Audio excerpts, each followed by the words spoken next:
Good morning, good afternoon, good evening, everybody. Thanks a lot for joining us. We're here, we're live, we're loud. It is 1 o'clock UK time. We are 2 hours away from the Sorare weekend deadline, and I am Quinny. We're here for the deadline show, the deadline stream, and I'm joined by my co-pilot as ever, Harry Trades. Harry, my man, good to see you. Good to see you, mate. Yeah, buzzing to be here, and another big exciting game week ahead of us. It is, and it's fraught with last-minute news. You know, the timeline, I was just telling you before coming on there, I've been crawling all over it all day because there's press conferences coming out last night. There was a lot of midweek action. There was a lot of, cup games as well that might not have been, SO5 covered, but, do have an impact on real-world football, etc. And there's midweeks upcoming as well. So there's so many teams that are spinning a lot of plates now. So it's going to be one of those ones where we know that, it's a big game week. There's a lot on the cards. We've got the Premier League special weekly. We've got the new beginners like market credit, La Liga, Bundesliga, 25k thing on the go as well, which is fun and exciting as well. And, everything else in between, Super Cap 220, up and down the scarcities, as well as, all the other good stuff. And the show today, as ever, on the deadline show, me and Harry Trades will be going through the main fixtures, the main matchups across the weekend, the ones that are going to define the game week, the ones that are going to make the winners and the losers. Try and find some of the good cap choices if possible, because that's the kind of flavour of the month at the moment, as well as just, kind of insight and predictions from me and Harry on, outcomes and situations with different matches and whatever was going on. But one of the best things about the deadline show is, Harry, is the Sorare scouts and managers from all over the world. They get involved in the live chat, whether it be on YouTube, Twitch, Twitter, everywhere and anywhere that we're out. Wherever you are catching the deadline stream live or after we've been live, whatever it might be, don't forget to like, subscribe, share, retweet, all that good stuff, guys. Wherever you find the broadcast, help it out, help support it. Then we get more Sorare scouts and managers into the live chat, and we get more of that deadline news before we lock our teams in and before we submit ourselves to the DNP, RNG, and all the other acronyms that go out there, DAs, GODs, DDs, and trebles and all that good stuff for the weekend that follows. But Harry, it's been a wee bit of a funny midweek. We expected there to be some Mr. Midweek action from me. There was none. How did you get on? Mate, again, well, not again, but I blanked, to be fair. I don't know if you want to pull up my screen potentially, but I was bitterly close to the cap, Quinny, to where it's actually quite sickening to look at, to be honest, because I think it was the Timber had like 76 points a minute before the game ended, and then he lost a duel. So I was over the cap. I think I had 280.03 or 0.3 points, whatever it was. It was literally just over, and then game ended 3-1, final whistle. He lost a duel. So yeah, gutted, mate, to be honest, because Yorbe didn't start, which was a bit of a weird one-ish. And then Nishikawa conceded a penalty, and he let in a penalty, I guess, in the last minute. So there's your 3 points there, basically, in that sense. So now, honestly, really gutted because, when you get your captain right, you've got half a chance, haven't you, as we say, and it's just those fine margins that, unfortunately, meant that my sort of hot streak in 240 has come to an end. Quinny, this would have been like 6 or 7 in a row. Where I've had like 5 players playing or whatever, and come to an end. But it is what it is. We can't dwell on it too much. We've got another massive game week ahead of us this weekend, and hopefully we can bounce back. And what about yourself? I know obviously Celtic played. How did that kind of transpire as far as lineups? Because I haven't really looked at yours, to be honest. I had the conundrum going into the game week to play McGinn or Cunha in the final spot with the Celtic stack. I went with McGinn. Cunha outscored him by 4 points or so, but McGinn was on like a 72 or something right before the end, which was crazy. But I knew at the time the choice really on SO5 form and forgetting everything else about everything else should have probably been Cunha. L5 was really good, and McGinn rather than Kyogo. L5 was pretty crap. We were making the joke that he was more of a 220 cards these days than much else, and that really is the only way this team would have done something. It was I was very close to doing it. I dropped Kyogo from my main team at the weekend, and he got an assist, and I regretted it. And I thought, I'll wait, Kelly. He'll be fine. He'll get his goal. I'll play him. Don't overthink it. One of those ones. And he's done me in 2 teams basically. He was my only forward that was playing alongside Cunha and Edward. They went into a kickoff team, a 4-man effort. Unfortunately, DNP, they are only 1 card up for grabs. It was never going to happen anyway. Edward didn't do great anyway, but hey ho. nothing much going on there for me. I think what everyone's after, but Harry, is the big movers and shakers for the weekend. Who are the teams that are going to be defining the leaderboards across the world of football? Now, we see some of these teams quite regular. I'm getting a wee bit of deja vu to the little preview show that I was doing with Laird on the Sorare Data YouTube channel. Be sure to check that out if you haven't already, of course. And yeah, it will also be listening out for any weatherman forecasts. If you're on the weather out there and there's any games that are expecting a typhoon, a hurricane, an earthquake, snow, it could be anything. Let us know. Keep us all in the loop. I believe Russia is meant to be like -15. So Zenit, very prominent up here in the top 10 or so. Maybe somewhat discountable. They've only got 1 or 2 cards that are kind of powerful enough anyway these days. But the top order there, Harry, very stackable teams, aren't they? Yeah, specifically in Challenger, what's that? 5 out of the top 6 are Challenger teams. So I think that makes a change from last week, potentially. I think we had quite a few champion teams maybe that were dominating. Yeah, honestly though, like I said, Challenger feels a little bit stacked this weekend. You know, barring Rangers, where you obviously can't really stack them. Well, you know, there's a few cards, I guess. But yeah, AZ, Benfica, Zagreb, obviously at the top, and then obviously Twente as well. Some big fixtures. I think Benfica actually play tonight, so hopefully the Friday curse doesn't come for them. That AZ one and Dynamo are playing like bottom of the league, I believe, right? Yep. But there's a couple of weird iterations, I think, in that Dynamo lineup. If you want to have a look on Play Sharper, I know there's a couple of guys on like 2 yellows and all this situation because they play top of the league like next game, not next game week, but next game. And yeah, they're trying to sort of figure out, well, yeah, if they play today and get a yellow, obviously they're not going to be able to play in that, you know, that big game. So I think they're resting a couple of their bigger boys. Batarina is still ill, I believe. So that's kind of why he's not in. But still, obviously, you know, the odds are ridiculous. Like 22 to 1 for the other team to win this game. I don't know. Zagreb, like, it is mad, but like Zagreb over the last couple have kind of found their mojo a little bit, I would say. SO5 wise, there's some big hitters kind of popping off here and there. And yeah, what better way to do that again at home to, is it Rudess they play? Yeah. It looks like it's a bit of a derby, by the way, because their name's Rudess Zagreb as well. Yeah. Oh, is it? Yeah. So maybe Zagreb, yeah.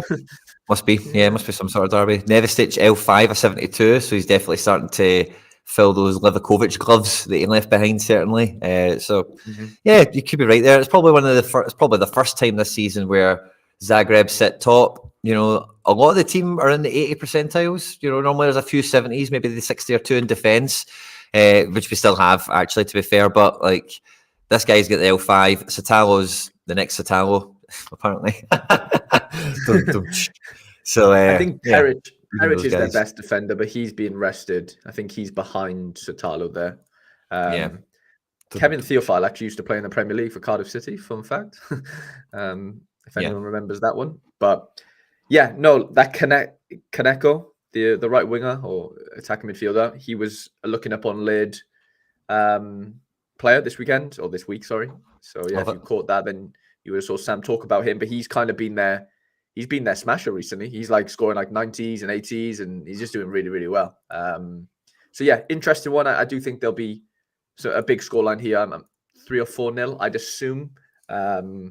Obviously, yeah, football's not always that straightforward, but even with the rotations, I think it could be an easy-ish game for them. Yeah, agreed. And speaking of looking up the Laird, once we finish with the stream today, if you're watching on YouTube, you'll be directly redirected straight to that. So plenty of deadline day Friday activity over here, which is good crack. But yeah, good to see the old Zagreb on top. Because again, I love to see wee budget teams getting their good fixture. The matchup indicators there are insane. 88 expected from the defenders of 26, midfield 26 as well. Average opposition scores are incredibly high in the favour as well. And yeah, it's just nice. If you've been sitting on that waiting for a game week to come. And again, the L15s on a lot of those guys, just before we run away from them, a lot of those L15s are very flexible, let's say. You know, they can do a lot of things for you now. So good team to have this week, especially. A nice kind of, alignment of the stars that we're after. City versus Luton is a big one, but because of the Premier League 500k, it's the second weekend of that. It's the third game week of it. Bucks, we had some midweek action. because of the Amazon Prime match day that came along. I don't think anyone kind of seen that when this thing was put together, because I don't think the midweeks were mentioned. But City have the plum fixture if anyone was forecasting ahead for this. And, you know, they played a bit of a weakened team when they lost to Villa. Man City B, I called it. And great result for the Villa. I've seen that kind of coming. They were playing really, really well. But this looks more like Man City A-.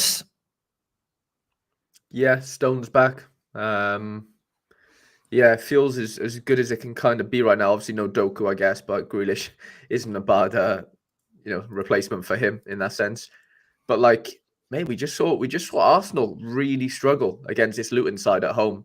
Like, Yes, let's not forget that like Luton are picking up. I know they didn't win that game, fair enough, but they're picking up good like games in that sense. You know, they turned over Liverpool. They got a draw against Liverpool. Like, they're kind of quite renowned for just, you know, upsetting the party, I guess, at home, especially against these bigger teams. Really narrow pitch. Like, on paper, it just doesn't suit City, and that's not to say they're not going to win, but like, I don't think it'll be as straightforward as I'd like to put good money down there. It's not going to be that straightforward, to be honest. I really don't I want to address, because this is in the chat, but Jose Sa, so Gary O'Neill does his press conference at 1:30 today, so we'll try and catch that later, but there's no point in looking at that now, Johnny, just as a heads up. If you want a timeline crawl on that, feel free.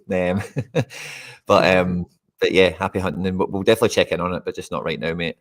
But 100%, looking very effective from set pieces. I think Man City are a bit better equipped to deal with that, but than Arsenal. Goalkeeper wise, I think Ederson's got a flap in him, don't get me wrong, but way better at defending set pieces than Raya obviously is. And, you know, the big thing about the evolution of this City team is, if you look at that, I'm just going to call it a back five, they're all giant. Maybe Walker's not quite giant, but he's definitely not small, you know. Agree.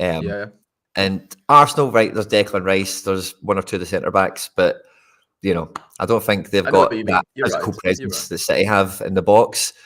So, like, Luton will definitely score a goal, maybe two. I'll definitely give you that. But I don't see, I don't know, I can maybe see that City getting 2 or 3 on this one, maybe quite a bit more comfortably than some of the other games they've had. Just because, you know, Luton will give them the space, and that's kind of half the battle for City. If they get the space and you've not really got a team that's got the definitive quality to cut them open at every mistake, then they're going to just, again, Stones will win the ball back. They'll play it to the defence. They'll cycle it around again, you know. Yeah. No, I get it. I definitely get it. I just think the pitch is so small. Like, it will be tough for them to get those spaces. And if anyone can do it, obviously it's City. Like, let's not kid ourselves. And I do agree with you. I think we would see, and I think someone who's saying that in the chat there, David Taylor said I could see Luton losing 3 or 4-1. I think something like them going 1-0 up would not surprise me from a set piece, and then Man City just kick into gear or something like that. That just feels like the type of game. If City go 1-0 up, I think it could be curtains for Luton in that sense. Like, early, that would just kill any momentum they have in the game. Because if you go 1-0 down to City, it is a long 90 minutes. I can tell you that for free. You know, just as far as, like you said, they're going to recycle that ball all day long. They're going to be, you know, sort of, swaying you from one side to the other. It's just a tough night at the office, despite, you know, how athletically capable Luton are, because they are very, you know, a very sort of fit team in that sense. But like, sometimes it's just, you know, quality over fitness in Man City's case. Sorry. It's going to be a great game for Grealish, because Luton will let him like shimmy up to them and then come inside for a wee easy one. You know, they'll let him do that. So he's going to get lots of. He's going to get tons of final third stuff. Grealish on this one, dead easy. You know, uncontested. So I fancy Bernardo to do very well in this game. I think Bernardo will be getting on the ball kind of everywhere. You know, I think it'll be an easy game for him to cover ground, and with Stones and Rodri behind him, like, he'll be given a bit more onus on him to do that. So I like Bernardo. We'll probably come to Liverpool shortly, I'm sure, and we'll have a look at the Trent side of it. 100%. But yeah, then we've got Rangers at home at Dundee. I guess we can look at the predicted lineup, because there's a few cards there, but we're not going to dwell on it because there's only a few cards there, and you know, it's Rangers.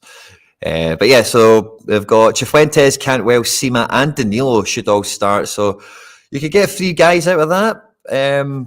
Probably quite handy in 220 this game week, with Cifuentes at 41, Danilo at 49. It's a midfielder and a striker, certainly.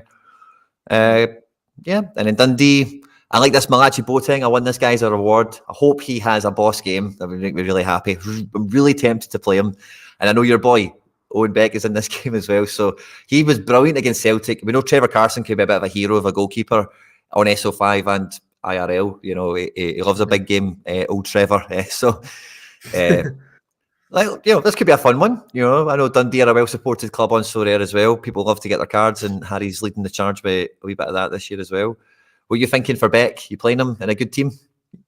Yeah, man, I'm playing him in my under 23 Red Plus. I think he's like, barring it was like 1 or 2 fixtures. I think they lost 5-0 to Celtic. He put up like a 35 AA. So I'm kind of trying to go off something like that. I think they played Rangers a couple games ago, Dundee, or whenever it was, and he didn't actually score that well. I think it was like a 1-1, or I can't remember exactly. But regardless, he's only blanked a few times. Yeah, he could easily blank here if Rangers go like 4 or 5, like win it 4 or 5-0. But Dundee have been pretty decent, to be honest. I know they conceded 3 against Motherwell last week, which is, quite hard to do in these days because Motherwell are kind of really bad. But yeah, I'm back in Beck. He hasn't let me down so far. 3 game weeks in 3. So yeah, I've got to trust him, even though it's a very tough fixture. It'll be against Ross McCausland, which is the next kind of prodigy coming through from Rangers, apparently. So this will be a good test for both, 2 up-and-comers. Let's see. It'll be an interesting duel if you're tuning into that one, I'm sure. So, yeah, fair enough. They are third on the pecking order, so theoretically they should roll over Dundee here with some big AA scores, a couple of decisives, etc. Yeah, but me and Harry and a few of the Sorare faithful maybe cheering on Dundee this week as well. Then we've got, like you say, very challenger heavy with the next 3. The first one obviously takes us to Holland, which is, like, I think if you really want to win, challenger cards, you want to win Wonder Kids or guys that are like OP value for money, perhaps, like if you're thinking about the star potential wins. And AZ are a team that have always kind of had guys of both of those profiles in their squad over the years. And in SO5 wise, I know a lot of people have picked them up and through the highs and the lows, and we see them up there technically third in the kind of matchup order this week at home to Almere City, who are like 15-16 to 1, something like that, to get a result in this game. AZ highly favoured, XG basically 3. Harry boy, we're buzzing for this one. Yeah, I did notice though AZ played the rest of that NAC game that that was like abandoned or whatever after Bastos went off, and that was this midweek. I don't know how many minutes they actually played, but they played some part of that game. So I don't think that is too much to read into. They actually lost that game, but regardless, massive chance to bounce back this weekend. Easy, well, on paper, easy home fixture. But yeah, like you said, with the whole, it is a good AZ team, but you're only picking you're only picking Sugawara, you're only picking Pavlidis, and you're probably only picking Classy, realistically. Like the other, the 2 wingers are good up-and-coming lads, Van Bommel and Poku. I think Poku had like 3 big chances missed last weekend, still young and sort of finding his feet at this level and whatever. Geordie's hopefully got himself a chance in that sort of number 10 role with Mynans being injured. But yeah, Bruno Martin's Indian, and that David Wolf, I think, got an assist last weekend. So, there's still... obviously, I'm Matt Ryan. To be fair, you probably fancy a little clean sheet here, to be honest. So yeah, there's a team there. There's definitely going to be AZ stacks flying around. But yeah, there's no we're missing Carlson, we're missing Tiani, aren't we? We're missing the old Jens Odegaard. Like, I know he's still there, but he's obviously not playing. And yeah, the team is still there. There's still hitters in there. Don't get me wrong, but like it doesn't feel like the old AZ yet in that sense. Yeah. I don't know. I see when you tell me there that Poku got 3 BCMs last week. That's one of those situations where the BCM info is valuable because, like, if they've now got a good game, if he gets 3 big chances in this one, he takes 1 or 2 of them, surely. He takes 1. Yeah. Yeah. And Geordie, he has been bussing to break into Europe, and we know he's a tidy player. And surely, you know what I mean, if he is going to, this is a good time to audition for him, Mm-hmm. So, I don't know. L15 of 40 and 32. Kind of appealed to me ever so slightly. I can dig it. Yeah, some sneaky ones in there, isn't there? Like you said, that Poku at 32, Van Bommel can get DAs, and like you said, Geordie as well. There's some interesting cap picks there for sure. I'd be very shocked if those 3 don't I'd be very shocked if those 3 don't outscore their L15s. Very, very shocked. Mm-hmm. Yeah, could be very shocked. Then we've got the I guess the old favourite, is that what we would call them? Of the old darling of the Challenger division, where it just pumps out successful transfer after successful transfer. Can compete and can do anything. Midweeks in the Champions League, doesn't matter. They can beat some teams sometimes and get some big scores.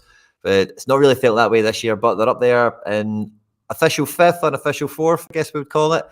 And it's probably as strong a team as on paper they've probably put out this year. And this looks like a very Sorare team, doesn't it? We're seeing Tengsted, we're seeing Cockchu, Antonio Silva, Trubin, obviously, Di Maria. This looks like a good team all of a sudden, doesn't it? I don't think we've looked at Benfica on paper looking this nice in a while.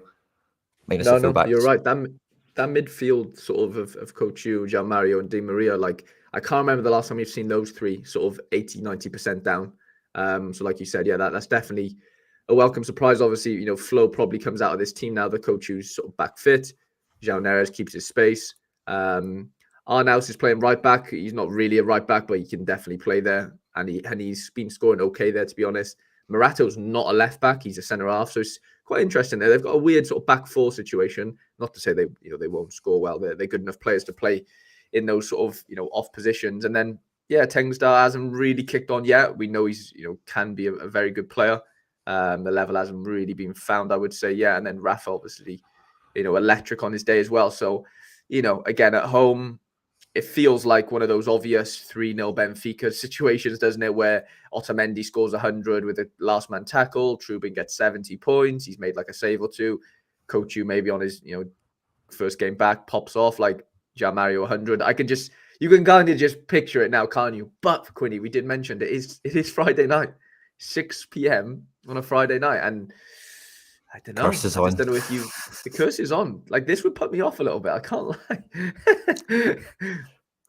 I think Friday night is definitely a night for especially under 23s. Trubin, Cockchu. Is Cockchu still U23? No. Yeah. He is. Yeah. Trubin, Cockchu, Tengsted. Just feels in Silva. Yeah. So SO5. But it's the clean sheet. I think it's the Friday night curse potential of this game, not the result. I think Benfica should win this one. And looking at this team, like I'm getting deja vu to like when I used to look at Benfica teams for Darwin Núñez and just seeing like that star striker with Rafa Silva on one side for pace. And then I forget who they had for a while, but they had someone else that was kind of similar. And it was just same shape, 4-4-2, but Rafa was kind of up front with Darwin, or Rafa would be right mid and somebody else would be up front who was kind of like a winger, fast guy as well. Neres, maybe? Was that? Yeah, maybe something like Neres. I forget. Yeah. I might have been. I think he might have been after them, but because he came from Ajax, I think, didn't he? But it was somebody they bought. He was very similar to whoever they replaced. Maybe that's something. But and this thing said, Di Maria, Rafa, him kind of. That's the way it's going to play out. Especially when you're telling me Morata is a centre back. I just see a back three happening. That Núñez goes around midfield patrolling. The rest of them come up and attack. That's just what I've not watched them, but when you tell me that's kind of what they're about, that's what I imagine. So 100%. Having Di Maria and Rafa and Tengsted, that's a good front three, feeding off the likes of João Mario, Cockchu, and this boy Neves seems the part. So was it Neres? Pakagul says it was Neres, so fair play. Maybe it was Neres. That's fine. My memory, I don't claim it to be perfect, but fair enough. So I think it's a really good one for Benfica. Good to see Di Maria as well. I know a lot of people have him from PSG and stuff. I'll probably wait for him to come back. And I know Tengsted, a lot of people have paid a lot of money for him when he was at Rosenborg because he just he was Griezmann-esque, wasn't he? Mm-hmm. Big time. Yeah, he really, really was. He was an absolute smasher, wasn't he? He really, really was. Now, I went to look for Holland there, and it took me a wee moment there to see 20, who are at home to Excelsior, I think that is. And again, very favourable fixture for our Dutch, wrong button, for a Dutch team. And again, I think we see a lot of these guys every week when we look at 20. They're normally favoured, but they're right high. They're very, Excelsior 11-1, whatever your odds preferential is there to get a result in this match. Again, very likely the home team get 3 goals or thereabouts. Certainly, L15s are not fantastically high either. Some of these guys are lesser knowns. I think Sorare managers that have been around for a while will be familiar with obviously the goalkeeper, the left back, Sadilek probably. Maybe the likes of Dan Rotz, but this is a very Michael Flapp, who's been around for a bit. But this is Carol Wheating, cool. But this team's very unknown, I would say, actually, as I look at this Robin proper. But there's a lot of guys in this outfield that are new faces are, new people. Yeah. I'd have to fancy these at home, knowing how much Excelsior enjoy conceding goals, especially away from home. I do think, this is going to be a tough night at the office. I'm somebody that has a couple of Excelsior players, so Friday night as well. So hopefully the curse doesn't come for 20. Yeah, I've got 3 cards actually, one in every position apart from goalkeeper. So it's going to be a tough night for Excelsior. I think that they'll really need to work hard on closing out 20 for as long as possible. But they've got a lot of firepower up front, Excelsior. They can score goals. They do concede, but they do definitely score goals as well. So I wouldn't be sort of banking on the clean sheet here, if I'm being honest. They've got some tricky players up front, Excelsior. So watch out for that one. Yeah, we tried Parrott, Cisse Sandra, Rodetto 5 favourite as well. And then, we come to the first, I suppose we had City, but, in terms of proper leaderboard guys you're feared of and the limited level and Champ Euro for rares and, whatever else it might be. PSG at home to Nantes. This is normally a game that if you've got PSG cards, maybe you're excited to be getting a bunch of goals and stuff like that. Nantes at the moment, I just seen their position in the table. I think it's around mid-table, isn't it? So they're not as low, I think, as they have been in recent seasons, which I'm sure, again, a few Sorare fans will be quite happy about. But big change in goals, first of all. We've got Arnaud Tenas coming into the fold, which is lovely to see. And then, quite a normal-ish PSG team. It is, isn't it, to be fair? Wasn't there a bit of change? I don't think Lee Kang-in started last game. I can't remember who would have. So it might have been maybe Fabian Ruiz or somebody else.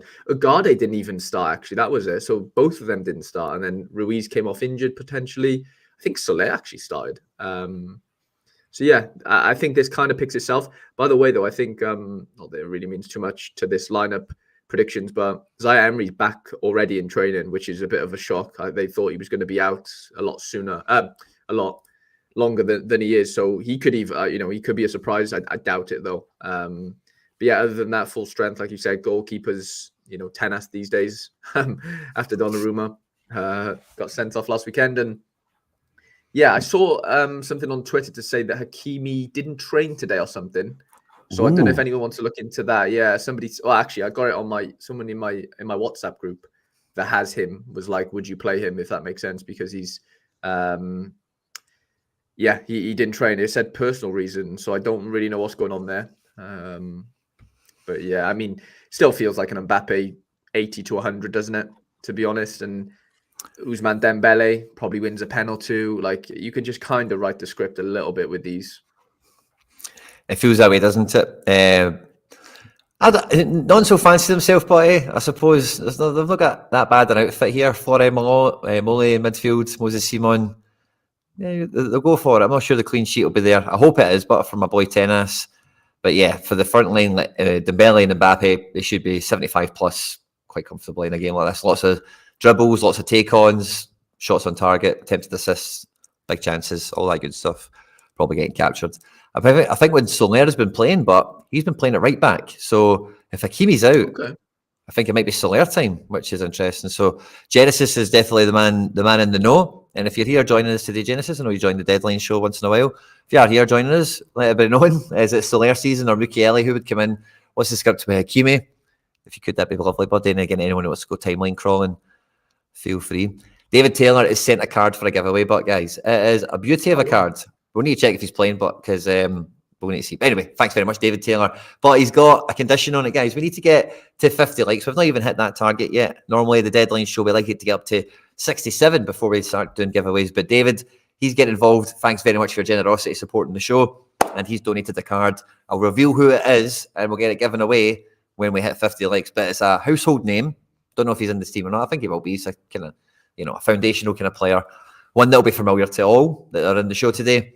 And once we get to 50 likes, we'll get that one rocking and rolling. So I think that's probably all I've got on PSG. They're probably going to get 2 or 3 goals in this game at least. Well, they keep it clean. Yeah, hopefully. Now, I've just got the deja vu moment from Wednesday when I was on my Laird. But there's not a lot of clean sheets going around this week. And a lot of non-second division Europe and stuff like that. And champion and we've looked at some of the best teams in Challenger there. We're worried about a Friday night curse might come into some of that. And even some of those teams aren't even overly renowned defensively anyway, like 20 or whatever, AZ. But Atletico Madrid, people do think about in a defensive sense. But like I said to Laird, like Oblak is the meme of the guy that should get the clean sheet that doesn't, So it feels like there's a lot of that going around this game week. It's going to be really hard to pick a goalkeeper, outside of some of these second division teams that we'll get to, I'm sure, throughout the show. But Atletico Madrid at home to Almeria should be a very good result for them. It should be a game where they score a lot, especially when you look at the team here. They're going to be playing Lino, Llorente and Griezmann in midfield, essentially ahead of Koke and De Paul playmaking them, with Azpilicueta, Savic and Axel Witsel in defence, with Angel Correa for a bit of pace, and Morata to be that kind of fox in the box. So, it looks like it's all out attack for them. The teams for Atletico Madrid is pretty well covered. The predicted teams are normally very, very easy to get. And Almere, I've watched them once or twice. They've got some guys in their team that aren't too bad. Robertone, or whatever we're going to call him. He is very good on Sorare.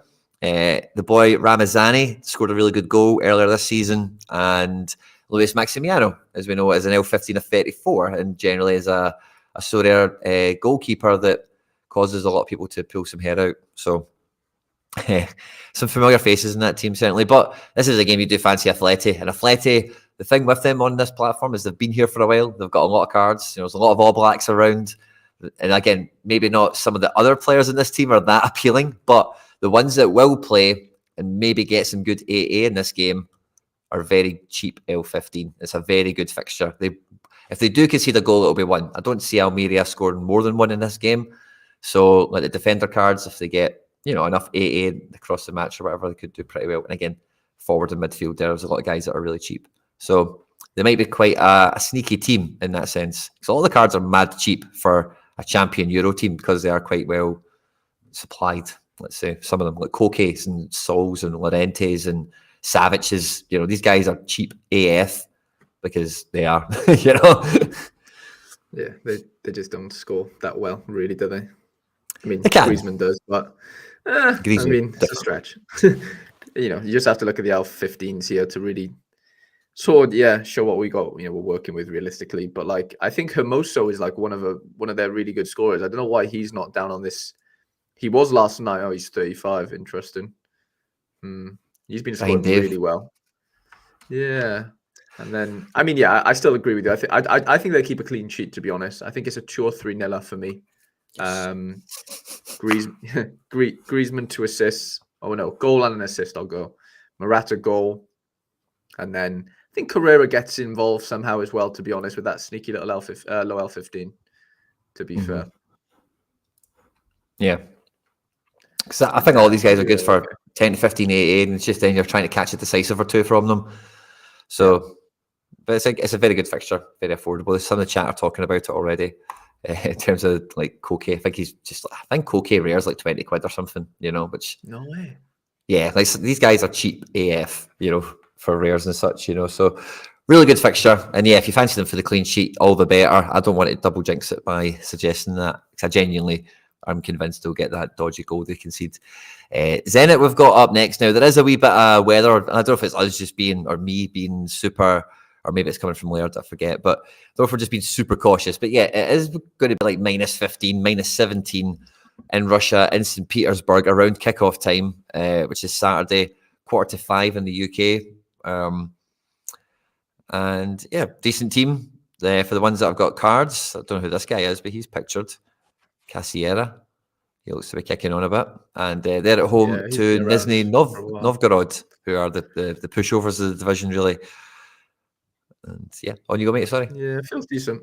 No, I was just gonna say that guy, that Casiera guy, has been in Russia for ages, but I think he was playing for a different team, and then Zenit obviously nabbed him. But Josh says the head of Russia Premier League has said if it was below -15, games would be automatically cancelled.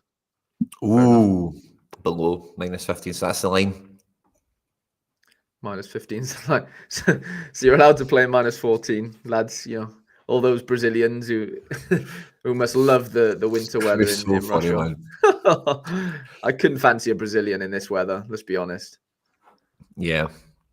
No, I definitely would fancy it either. But on paper, they're at home to a pushover. So if the game goes ahead, the pushover team should be even weaker to them, you know. Could be like 8-0, game abandoned or something, 4 red cards while they're at it, or something mad. And yeah, where do we go to then? Inter at home to Udinese. Again, Inter, Udinese are 16th, right? We're not saying they're an attacking powerhouse. Inter, very good defensively, but it's not an automatic, oh, this will be a clean sheet game, is it? No, I guess not, but... Especially looking at the back three. That's a bit skatey, isn't it? Oral Bissek, who is German under-21 guy we've seen in the summer, transferred in from Denmark. Carlos Augusto is like a left-back as well. That I can't remember the whole situation with him. Kind of midfieldy guy as well. He's kind of versatile. He can maybe be okay there. But it's like a weird back three. It's not Bastoni and De Vries and Pavard and all these guys that they've been buying over the years. It's a bit 100%. Shaky, actually. Yeah, I know what you mean. Yeah, maybe that is a bit of a concern in some capacity, but I haven't really been following into too much recently, so I don't know what their clean sheet record's been like, but I can only assume it's been okay. But yeah, I don't know if 5 in midfield, do they have much firepower here realistically? I don't know. Yeah, I don't know. Tovan, it's okay, but Tovan, yeah. From the bench. He's got it in him. From the bench especially. Yeah, Wallace, I don't know. If I gun to my head, I say they keep a clean sheet, if I'm being honest. Oh, you fancy it? Fair. Yeah, just about. Italy, clean sheets, it just kind of goes hand in hand, doesn't it, really? 50-50. Quite a high percentage for clean sheets, so fair play. Yeah. I don't feel as confident about it. I don't have it in our cards. I don't need to worry about playing them. And then, definitely one of your boys here, Harry boy. We're over to Portugal again. Now, again, all these teams so far, I think, have been at home. A lot of good teams here, and we've not even looked at. Again, this is me and Laird were chatting about this on Wednesday, but this is like the top order. All these teams so far, I think Porto was the flip here. Yeah, now we're under teams that are 74% likely or less to win their game. Everyone we've just looked at is 3/4, 75% likely or better to win the game. They're heavily favoured. So, good to see some of those cheaper teams kind of up and in amongst it. And Porto are definitely one of those teams at the moment, Harry boy. Do we get a Porto masterclass this week, since they're not on the Friday night slate? I don't know, if I'm being honest. It's as strong as it kind of gets for them right now, to as far as starting 11s go. Yeah, maybe they do. Who do they actually play? Is it Casapia? Yeah, it is. Yeah. They're not really up to much, to be fair. So Evan Nielsen's back, sort of in the team. They've got like a proper, 2 number 9s up there now, which does sort of kind of you'd assume goals. Obviously Taremi, he's always been a decent player, to be fair, and 2 good wingers. Like, that team does feel a little bit more settled. Porto lost in the club and the manager was raging, so I would expect some changes. And yeah, Rico, man, I appreciate the info, because we know that Coenchao can do some weird things at times. So definitely, take this this play sharper predictions as with a pinch of salt, because the Porto manager is mad, to be honest. Yeah, I've not had an update since the turn of the hour into Thursday, basically. So over 24 hours. So might be a shade stale, that prediction, if that's the case. Depending on when that cup game was, that might have been right afterwards, and it's fine in his view. That's just what we want to throw out there. Now we have 2nd versus 5th. Again, not a great game. Galatasaray 74% likely to win, but heavily favoured for this one. Another challenger team, another stackable club as well. And again, they're juggling the whole foreigner rule situation, and they're kind of getting settled now, I think, with the back 4 of Yilmaz in at left back, Nielsen, Ayan, and Boye, which means it looks like Angelino's been bombed out a bit or something. I don't know what the script is for that, but that's quickly blown up in everyone's face, which is bloody brilliant. But yeah, Torreira, Ndombele, Mertens, Tete, Icardi, and Arkatoğlu. Arkatoğlu has been the best probably value if you got him cheap, because he is just playing all the time for them, and he's got some good AA about him. The rest of these guys are getting chopped and changed to, as I say, deal with this whole foreigner policy stuff, but he's been kind of reigning supreme. Another Friday night potential here? Ooh, a couple of big challenger fixtures tonight, then, isn't it? Twente Galatasaray and Benfica. Jesus. Yeah, okay. Someone's gonna lose. I don't know who it's gonna be, but someone is gonna lose. There's no way you put a treble on and they all come in if you're a betting man. I just can't see it. Yeah. Hard, isn't it? But yeah, Adana Dennisborg, not a bad outfit. Papa and Dai. Who else is here that we know? Jonas Svensson, the Bond villain. Niang, I think he's maybe come up in a few videos once or twice, like scout and stuff or whatever. But this is a team that they spend money. They've normally been in amongst it. The top order of it. So not a total pushover. Could be a good AA match if there's not 3 goals conceded. It's kind of what I would think for some of the players here. But yeah, kind of at the mercy of, you need a decisive or 2 if you're looking at a midfielder or a forward, in the team for the scores to become what you want them to become, So can Adana score against Galatasaray? XG's got them over 1, so they're probably likely to get a goal somehow. Yeah, I'd fancy him to get a goal. Niang seems to score quite often. That and Dyer is like he was the one that got signed by Stoke. Do you remember that years ago? Stoke signed him for like 13 mil years ago. He actually scores really, really well, actually. So, it could be interesting. 3-1, I'm going to go. Excellent. Now, I've got good news, Harry. We have hit our light goal. So we've got a card to give away now, which is absolutely fantastic. But I did say we'll check out if he's going to be playing or not. So I'll reveal who the card is, okay?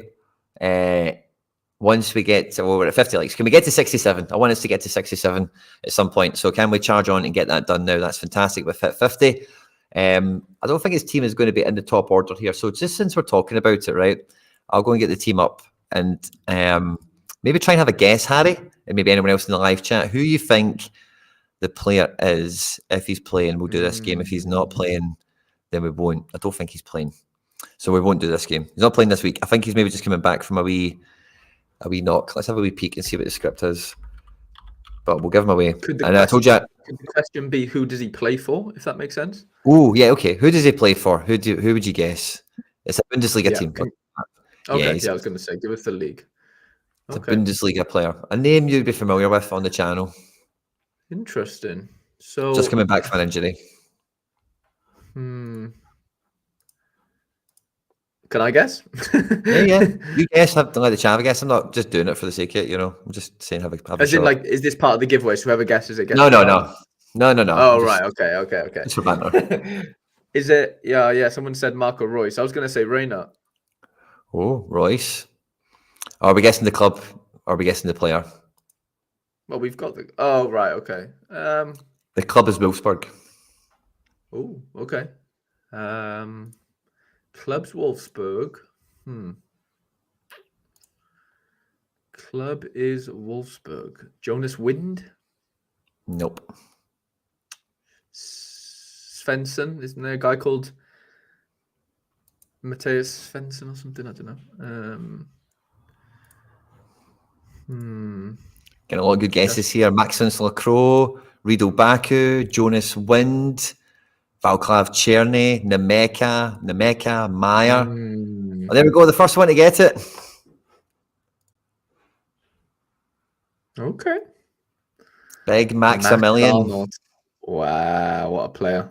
Big Maximilian. Thanks very much, David Taylor, for the kind donation. We'll be giving this guy away later in the stream. There's no point in using him for the deadline, so we'll do it a wee bit closer to the end of the show or whenever we come taking a natural break in the predicted 11s and stuff. So there's no rush on that to get him into someone's gallery, which is fun.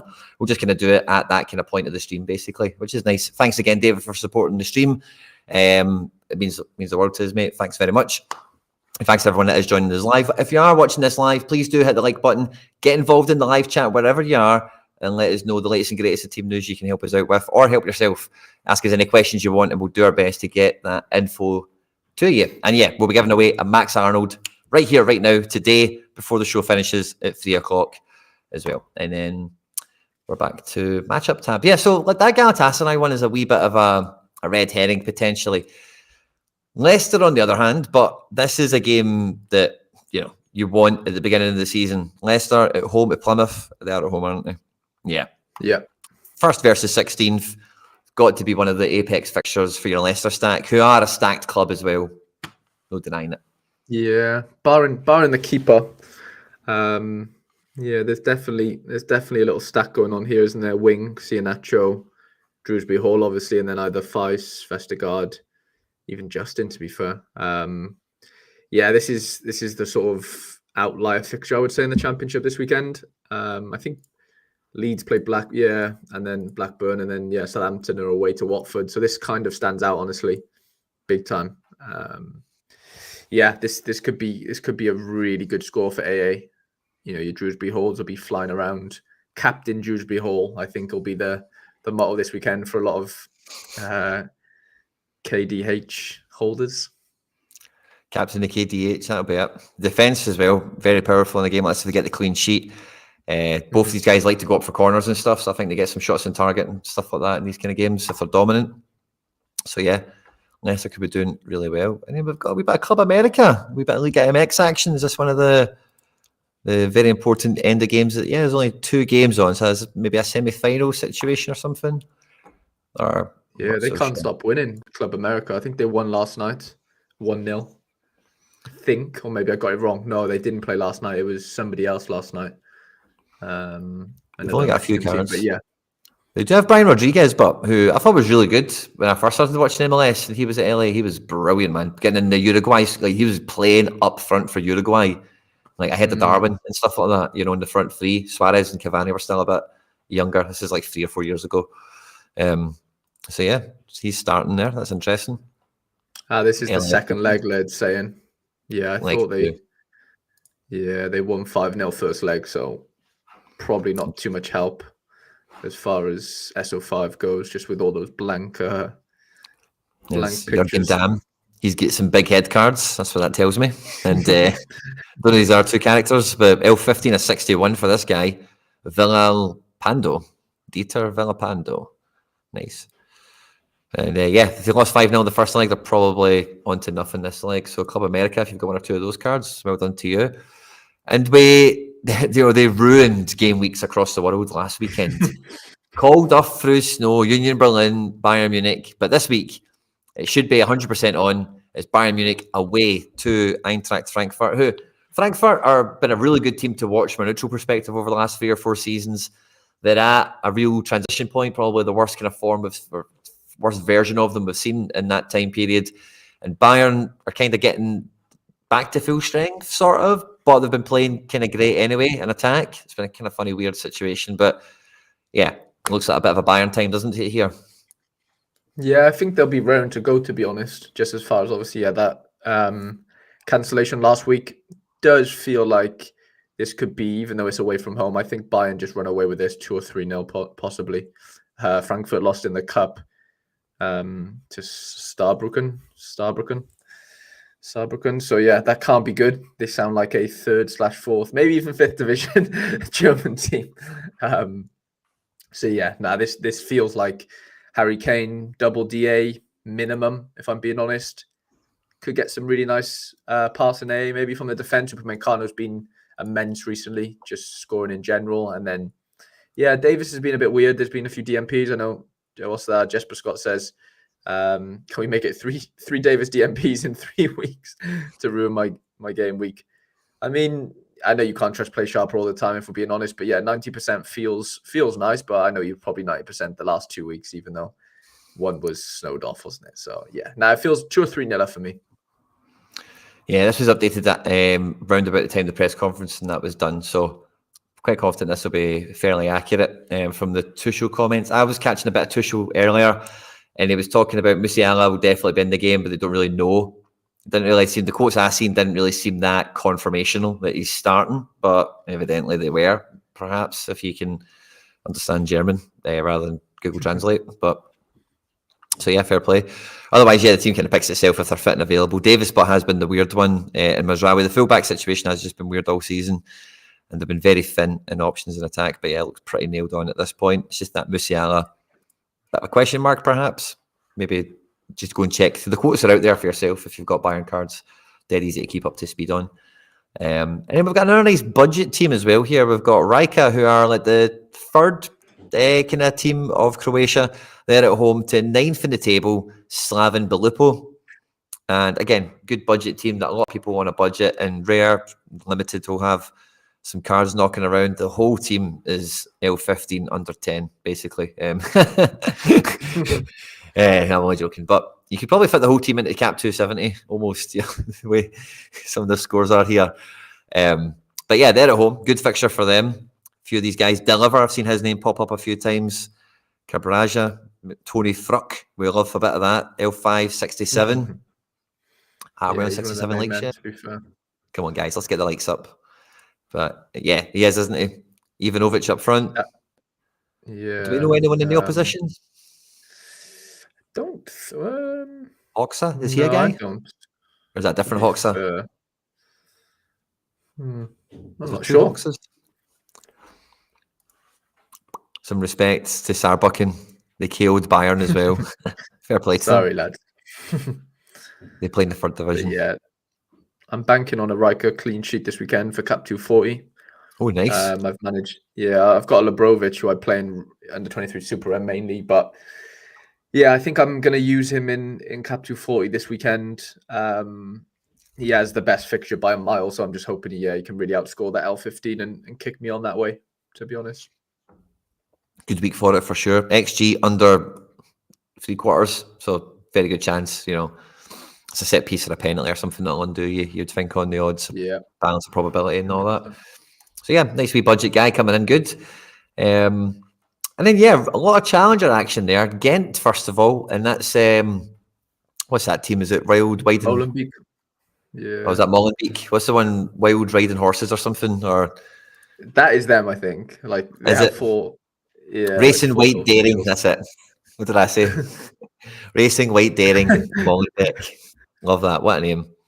So yeah, nice team. And I think they're owned. They're in this whole Chelsea kind of conglomerate. I think, is that them? It's Leon, isn't it? I think. Is it Leon? I don't know if it's Chelsea as well, but it's definitely Leon, Chelsea, and whoever. But yeah, good fixture. So we hope Paul Nardi recovers well. Best wishes to him. But there's now balance in the force. No one needs to worry about who's going to be in goals for this team. It's Davy Rolf. Nardi, as we speak, has a cast on. He's just had maybe some sort of broken bone or some surgery or something. I don't know, but I've seen it on Twitter. Thought I'd share that all with you. If you have these cards, you probably know it already. But if any of you are wondering why Nardi's so cheap, that's also why he is casted up at the moment. Really nice defence here, by the way. Ishmael Kandus, Jordan Turin-Nariga. I'm big fans of both of these guys. And Watanabe, I've got a feeling that he's probably he's a J-League hero for some people out there. This whole team's kind of half decent. Sven Coombs, Desart, this Samois guy. I won him recently, so I kind of know what his graph looks like. It's good. Yeah. I've not got many more. These other 4 guys are kind of question marks to me. I don't really know them, to be honest. Hulshagger on the bench. Cyphers was really good for Mechelen. Oh, yeah, this guy. Last season, yeah. And then Malik Fofana's been scoring really well, actually, in the last couple of games. And yeah, Tissadoui, I think he was playing for Archie Brown. USG. I can't remember. Archie Brown. So funny. And then, yeah, White Racing Daring Molenbeek, or whatever it is sorry for defiling that again. They've got a few cards. They've not maybe got as much as you would have thought. Jeff Rennie Adelaide, former Wonder Kid. Peter Duomo has played for like some big teams in Belgium. He's had cards for ages. Shuto Abe played for someone in Japan. I won him once. He's decent. So it might not be that much of a pushover game, you would think, but the odds certainly think it will be a victory, maybe a 2-1 victory, something like that. I don't know. I actually could take this team for a clean sheet. I really like that back 3, and I think this midfield is really solid as well in terms of Desart and Coombs in front. Could be good for a clean sheet, that one. Ghent are good at home, to be fair. Yeah, I'd fancy them. And yeah, they've got midweek as well, probably. Fofana is a baller. Doesn't get enough game time for my liking. Gift Orban's obviously still sniffing around that team, as I tried to show on screen as well. The goalkeeper at Wolves situation, I've not seen it yet, buddy. We'll check out for the thing to see the updates for it. But yeah, the press conference was at 1:30, so all the posts and all the news should be coming out kind of nowish. The next one there we've got is Ajax. Now, what percentage are Ajax to win their game? 70%. And then, so how many teams have we looked at? That's like 10, 12. Easy, yeah. Highly significant, majority home favourite teams. Good goalkeepers, good defenders, good mids. Maybe not that many strikers, and I'm quite dubious about the amount of good clean sheets that'll actually get trapped here. So, what do you think so far? 17. We've gone through 17 fixtures so far. Wow. I believe. I know. Well, yeah, 17 fixtures. Obviously, the Club America, it'd be 16 without that. Yeah, I mean, obviously, lots of homes. Like, if you're asking me how many clean sheets are there, I say Zagreb. I reckon Atletico. I reckon Inter. 3. It doesn't really matter because Leicester don't have a keeper, but I'd say Leicester 4, Bayern 5. Like I said, I'll say at least, I reckon 6 or 7 there, personally. I reckon there's a couple. Yeah. Definitely. I'm a bit more pessimistic. Are too lopsided. Are you? Yeah, no, I get it. I definitely get it. There will definitely be certain ones that catch us out. But yeah, like just going off to Ajax now, I mean, things have looked up a bit for Ajax. I can't lie, Quinny. Ever since I know we've sort of bashed them all year, to be honest, and rightly so. Like, it's not been something that, was not fair. You know what I'm saying? Like, they weren't great at the start of the season, obviously. But last couple, Quinny, they've picked things up. I got to be honest. Last 4 or 5, I would say. I think they're maybe unbeaten in 4 or 5. I don't know what it is exactly, but I know that they've definitely been winning more games than they've been losing recently, which is obviously, a good trajectory for them. Just feels a bit more settled team-wise, Front 3, middle 3 have been doing a bit, but Sparta are no mugs, by the way. No. It's not easy. Like, it's not an easy game at all. They were the kind of favourite surprise budget team last year. Like, they kind of came good towards the back end of the season, got into the playoffs to play European football and stuff. And yeah, still got some of those characters again. Bart V friends, Nick College in defence and goals, Jonathan de Guzman in midfield there. And I'm less familiar with some of the front 3 there, but Catalano is a guy I've seen around for a while as well. So yeah, no, absolute pushover. And I actually, their fixtures have been way easier as well, And yeah, they've changed manager. They've got the form going for them. They should do really well in this game as well. But Sparta, they could get a goal in this one. Again, clean sheets not on the table here as a given. Especially that midfield, like, no due respect, Taylor, Tahirovic and Heinlundsen isn't like Alvarez, Gravenberch and, the likes. Definitely not. No, I agree. There's definitely a midfield. Yeah, they're missing a midfielder in there. They're missing a Thiago Almada or something, aren't they? Just a bit of a name. Just give us a little South American name in there. To spice things up. But I know what you mean. Front 3 seems good. Back 4 seems okay, and then midfield 3 maybe is where they're suspect right now. And yeah, probably the first away challenger fixture. Am I right in saying that? I think I am. In Genk, away to Eupen. But I think there's a few bits and bobs changed here as far as this is not their best 11, I don't think. I don't know whether it's because they'll play midweek. Like that front 3, I know Pansil always seems to play, but that Yari Saw and Bar, I'm not sure if they play all the time personally. So yeah, maybe it's a little bit weakened potentially. Back 4 seems pretty settled. I know that Mark McKenzie seems to play quite often as well, so Sadil maybe comes in for him. But yeah, other than that, I guess it is pretty settled. But Eupen last couple of games, last 2 have been okay. And they're not great. Obviously, they're one of the worst teams in the league. But I'm trusting my big Rune there, right centre back, or Rune, L15 of 30 these days. He's finally into the yellows. He was into the oranges for a while. So yeah, I will be trusting him this weekend. To be fair, or hopefully he can put up more than a 30. But yeah, I fancy Genk, obviously. But I don't know. Eupen will make it hard for him. They will. Yeah, definitely. And they're going to try and attack. Eupen are really bad because they concede tons of goals, but they're not sitting trying to defend. I'll see them scoring goals. I'll see them get players that get decisives. And an odd game to be so highly favoured, I think, again, perhaps. But it is where it is. And then we come to Celtic. Now, I was a wee bit nervous. I was probably more nervous for the Hibs game, SO5-wise, than I probably should have been. But it still did bite me in the bum, with Kyogo not starting. So, damned if you do, damned if you don't, kind of thing. Now, this game is going to be funny. Right? Now, this is a team I would probably say conventional wisdom might pick. This is still the Carter Vickers, the Nat Phillips situation is still kind of hard to read. I basically wouldn't be playing Carter Vickers if I had one this weekend, just because he gets subbed off if you don't know against Hibs. And the manager said it was down to tightness.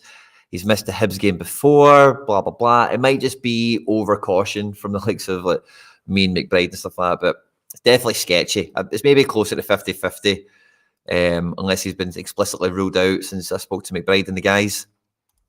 But yeah, so a bit of a change in defence there. L15 of 34 or an L15 of 0 for the Rockies, way less likely. Manager wasn't too full of praise with them recently. But away from home, I actually think this will be a really good game for the guys that will be coming in. If Mikey Johnson does get the start, he'll be on for a really good 8A in this match. It probably will be him over the likes of Forrest. I think Yang is maybe the only potential surprise for Mikey Johnson. Wasn't in the squad at all. And maybe there's just a flat rotation between the two of them now because they're both like fourth choice, essentially. So I don't think it's that important in that sense. But I do see O starting this game over Kyogo after him getting 2 goals against Hibs. It's hard to see that he doesn't keep his spot. L15 of 37 and a very effective striker in a game like this. Tomoki Iwata also on an L15 of 38. Kilmarnock are going to have a go at this game. It's going to be very good AA, I think, for players like Iwata, for players like Alistair Johnson, Taylor, Scales, whoever does play in defence. I think it'll be, as long as if we keep the clean sheet, especially, like this could be like centre backs hitting 100 points kind of game. There'll be a lot to do for them. The way the pitch goes, the size of it, the way Kilmarnock play, and we're going to have a lot of the ball as well because Kilmarnock will let us have possession through big spells of the match. So it's going to be very good potentially. They've got a good goalkeeper. I know this, Will Dennis is highly thought of by anyone who I speak to who follows Scottish football. Stuart Finlay was one of my first cards on the platform when he played for Philadelphia Union as like a 5th choice centre-back, never bloody played a minute. But he's back to good form now. And their midfield is full of like real SPFL quality, like guys that are just top 6 players in this league almost, like Dan Armstrong, Matty Kennedy, Polworth. This Rory McKenzie's been decent as well. I don't know about that guy and Dan, I've not seen him. And then I'm not too sure about the strikers. They're big physical. They work hard a lot. They're good for maybe a tap in or 2 here or there. So they're no pushovers, Kelly, and it's never easy going down to Rugby Park. I don't think they're going to start anytime soon. But yeah, big game for the midfield. I think all midfield players here score exceptionally well. If we get the clean sheet, let's say, I think the defence could explode.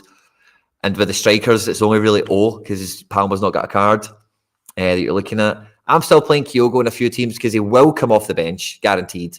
And it's just then you're just playing that game of does he do it or not, Yeah, 100%. Yeah, it won't be easy away from home. Like on a plastic pitch as well, what somebody just told us in the chat. I can't see that being too easy. Cold, plastic pitch, ball will skid everywhere, I assume. So, yeah, no, but I think Celtic probably do win that game, don't they, to be fair? Yeah, almost certainly should be a win. But yeah, this Valladolid, I know if you don't have to do it, but Amor Bieta I think they're 20th in the league right now. I own cards from both sides of this one, so I kind of know the situation in that sense. But this feels like it was 3rd v 20th basically. Love it. Yeah, so it could be quite lopsided. I think Valladolid lost their striker, Silla, is it? Mohamed Silla, maybe. I think he got injured last weekend, which is obviously not ideal for people who own his card. I know he's been a pretty good scorer so far. So, yeah, this could be one of those sort of 2nd division, not under the radar, but like this, you'll probably see a couple of Valladolid players flying around. And, yeah. This is a clean sheet game, It feels like it, yeah. That's a nailed-on clean sheet game for me. I like this Boyamo guy. When D2 first came on, he was one of the defenders I found as like he was at a different team. I think it was Albacete, and he was like he was like a French youth international. It's like, oh, that's weird, but he's now at this team, doing pretty well. His AA is nice as well. Under 23, yeah, good call that is. My boy Monchu has missed 2 penalties in 2 games. Quinny, if you would like to Oh no. Would you like to know about that one? He scored. I think he scored the rebound in the one. But yeah, last week he missed a pen, which has killed me for limited threshold. But just looking in the chat there, Oriazabal is out. Quinny, I don't know if that. I have already dealt with that problem. I was hot on those notifications when they came in, yeah. So Oyarzabal, I was going to say that till we got to it because there's a nice wee. We'll get to there shortly, right? But there's a wee sliding doors that happens with that. One of those. No, I haven't dealt with it. Seen it coming. I was not doing that on stream because my strikers, as you know, are already screwed. Yeah.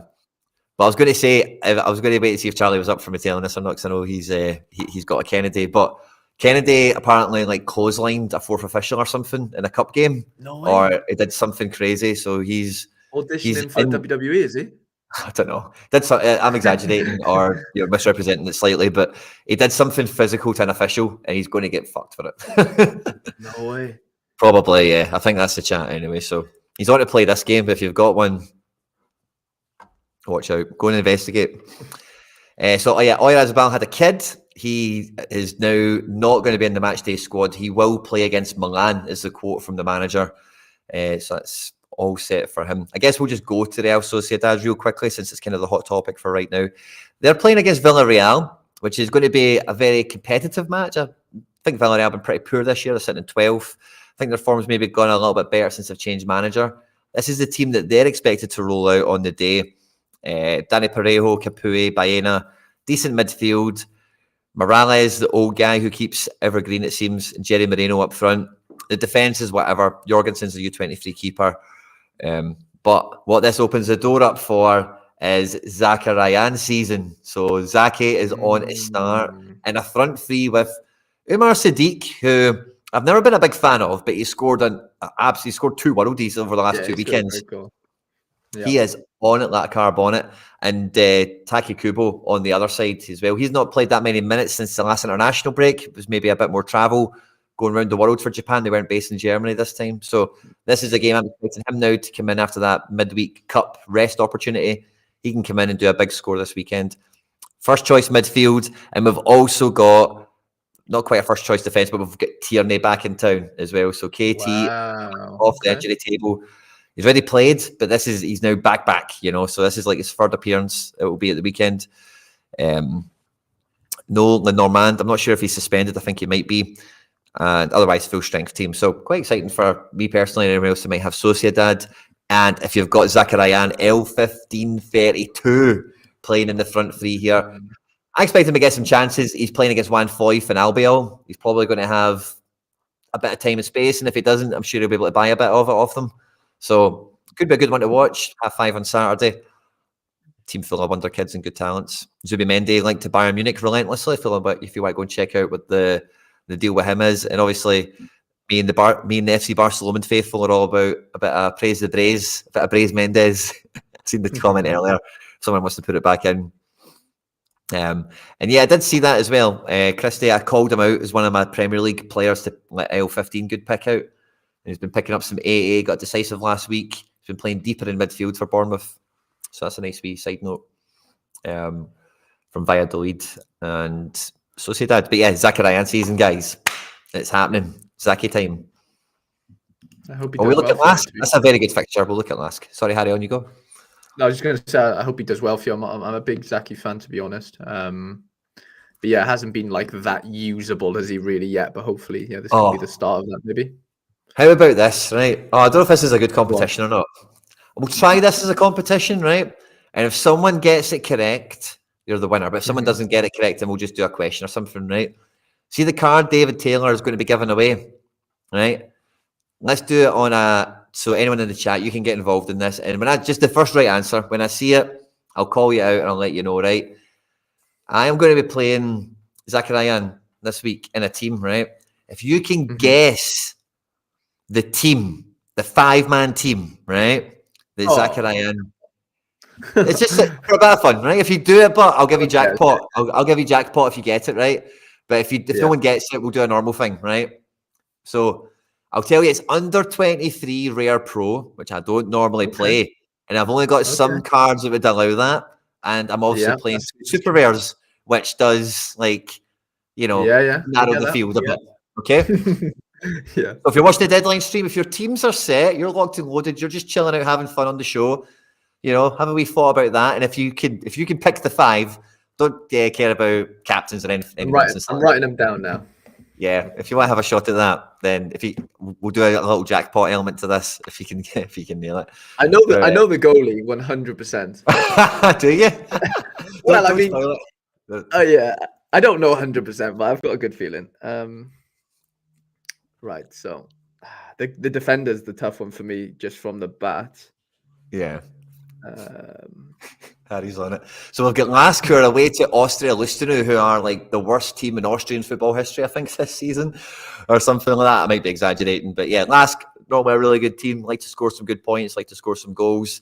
Nice under-23 goalkeeper here, Tobias Lawal, and a few other guys that are good budget choices for Sorare scouts and managers all across the world. Peter Mashoro, Andres Andrade, Maxim Taloverov, who I'm a big fan of from the under-21 Euros in the summer, Harry, if you remember Ukraine, that team that went far. He was the centre-back we liked, or I liked anyway.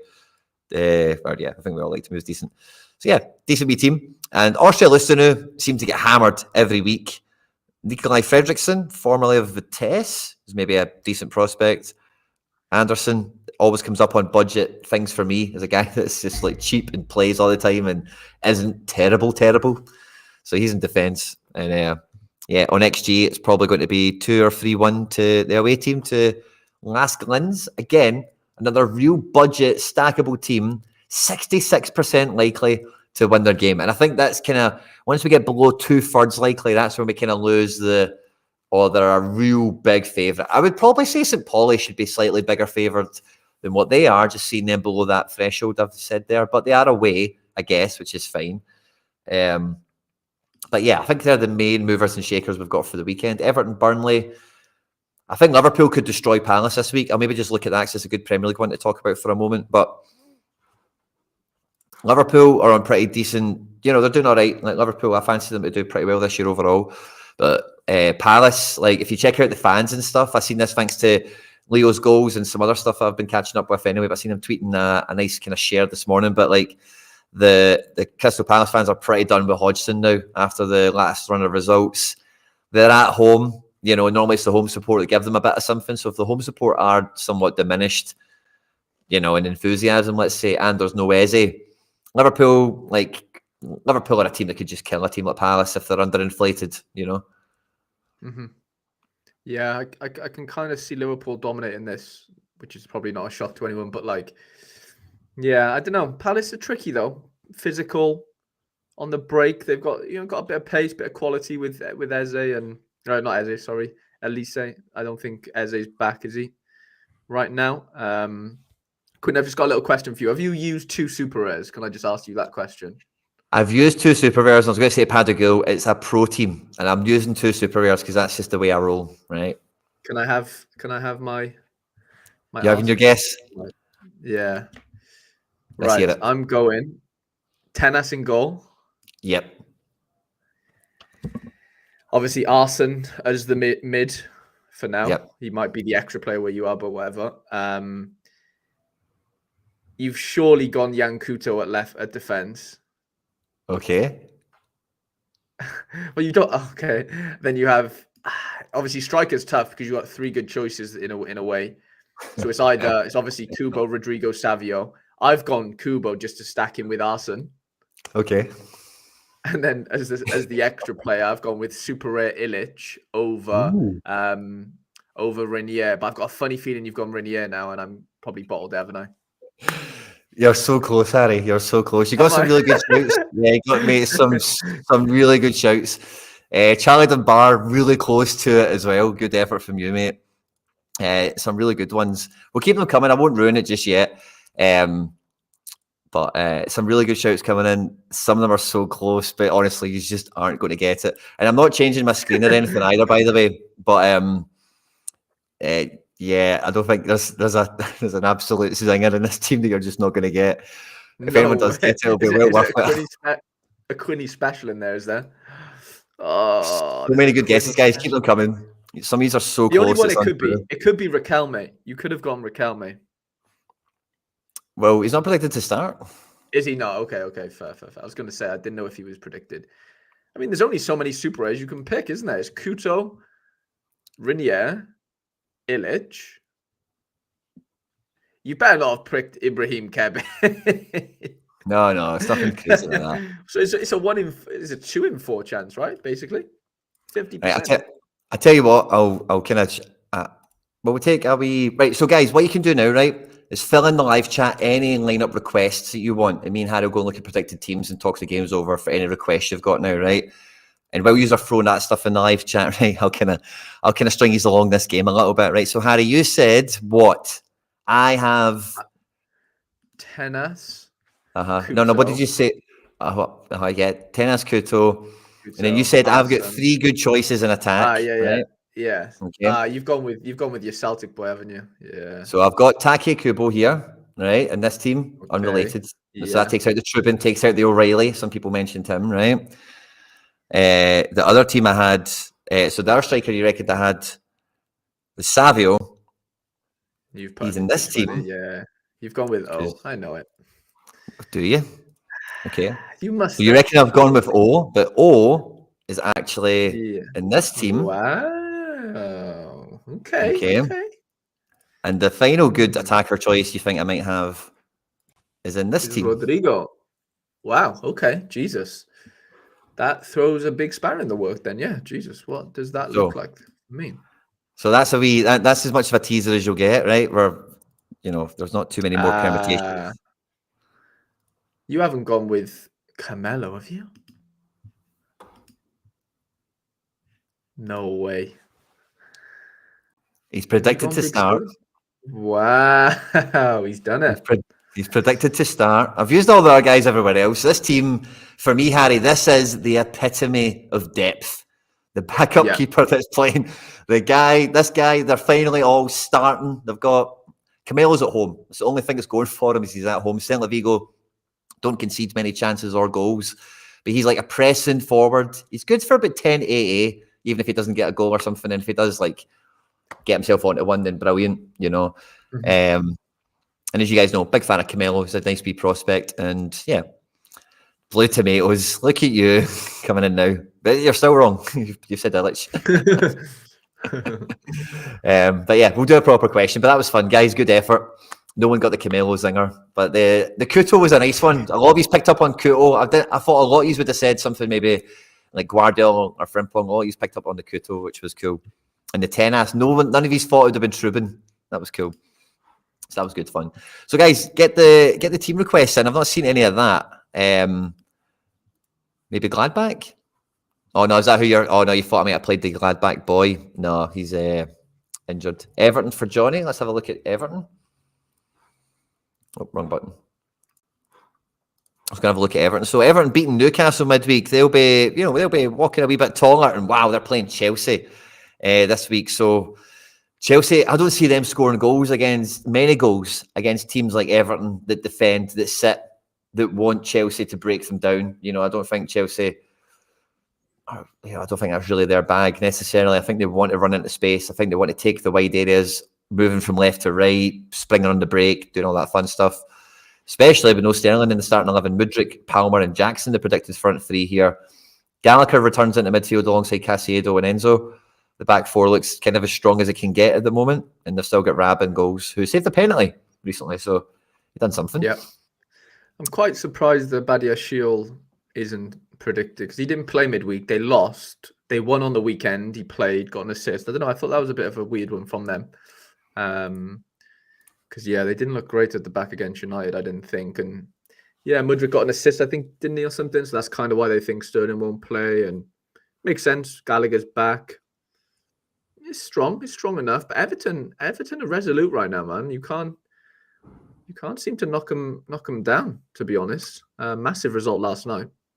Calvert-Lewin at 41 is really appealing. I was looking at him for my wildcard common, because that's just, centre forward against this Chelsea team. Bring it on, Yeah, it's him and Lewan this weekend. Lewan's 39, isn't he? Al 15, I think. There's a couple that fit into that category for 220s. And Calvert-Lewin can't be a bad shout, I don't think. It's not I don't see Chelsea conceding that many here, but if they are going to, probably comes from a McNeil or a Calvert-Lewin situation, doesn't it? I'd have to assume. Always fancied Zakuri as well. Yeah. Good team, man. Good outfit. Dwight McNeil as well, old favourite of looking up the Laird, as we know. He's an absolute hero. For sure. Any more requests in the chat? I'm just catching up for it. Poch getting diced. Yeah, I can see that happening. Love that. Sporting and Magdeburg. Yeah, of course. Let's have a wee cheeky check at that. So Sporting, obviously in Portugal as well. Yeah, we've featured there 2 teams already. Sporting away to Victoria Guimarães, who are 5th in the league. So pretty much as hard as it gets for Sporting if it's not one of the bigger teams they're playing. No Coates. Otherwise, kind of the same team we see all the time. Yeah, basically. Yeah, and not too much Magdeburg, who are in Germania. They're away to Firth. And this is a game that I would think is going to be like 2-2 or 3 each or something. Firth have got some good players. Julian Green, L575, and Fragotta, L564. Big playmakers on big form at the moment. Some defenders there aren't too far behind them. And Jonas Urbig in goals. Love that. He's a wee rookie card I used to mess about with. He had a few limiteds and stuff. Never quite got around to getting that rare. He's playing. That's cool. I like a bit of that. Yeah, he's smashing it. You should see his score. I know you can tell there, but he's got like 5 clean sheets in 6. It's ridiculous. Wish I'd got more of them. And we've got Piccini in defence here, which is cool. L15 a 60. Ryman is a good goalkeeper as well. Bell. I think that's a name we've had fun with before on this show, I think. Castellanos, Atik, and Amici up front. Decent team here. Botkorn, the right back. Let's see how it goes. But yeah, Urbig. Gutted I never kept that or got the rare or whatever. Get a shout here for Paderborn since we're in Bundesliga 2. Let's have another wee double check it. Paderborn. In case there's any. So they're away to Hamburg. So they are scarred at the moment after the OG from hell last year and the Tenali. Nice front three, by the way. Jata, Benes, good outfit. Paderborn. Who's the players they've got here? Who are you backing? Maybe you're not. Maybe you're backing Hamburg. Musila here, L15 a 60. Perhaps. I have Stones, Ake, and Akanji. Which one don't start? Don't play Akanji. He's the worst of the 3 for me. I don't know. What would you say, Harry? Well, I just think obviously Stone's first game back, isn't it? That's kind of not an issue, but like, you know, he hasn't played. It's just one of them, isn't it? I don't know. Why can't they all? Well, can't they all start? I know Diaz, but like, well, what's the prediction? I swear it's something quite similar, isn't it? I think Stones, this isn't his first game back. Just as a wee, I'm not sure about, by the way, just when you said that, it's like, I think he played the last game against Villa. I think he played against Villa, didn't he? Did he? Okay. Yeah, he did. You're right. He did. Played 90 minutes, to be fair. Okay, fair enough. Let's look at Leverkusen. That was requested as well. So we're getting we've not done Frimpong or Ronaldo this week.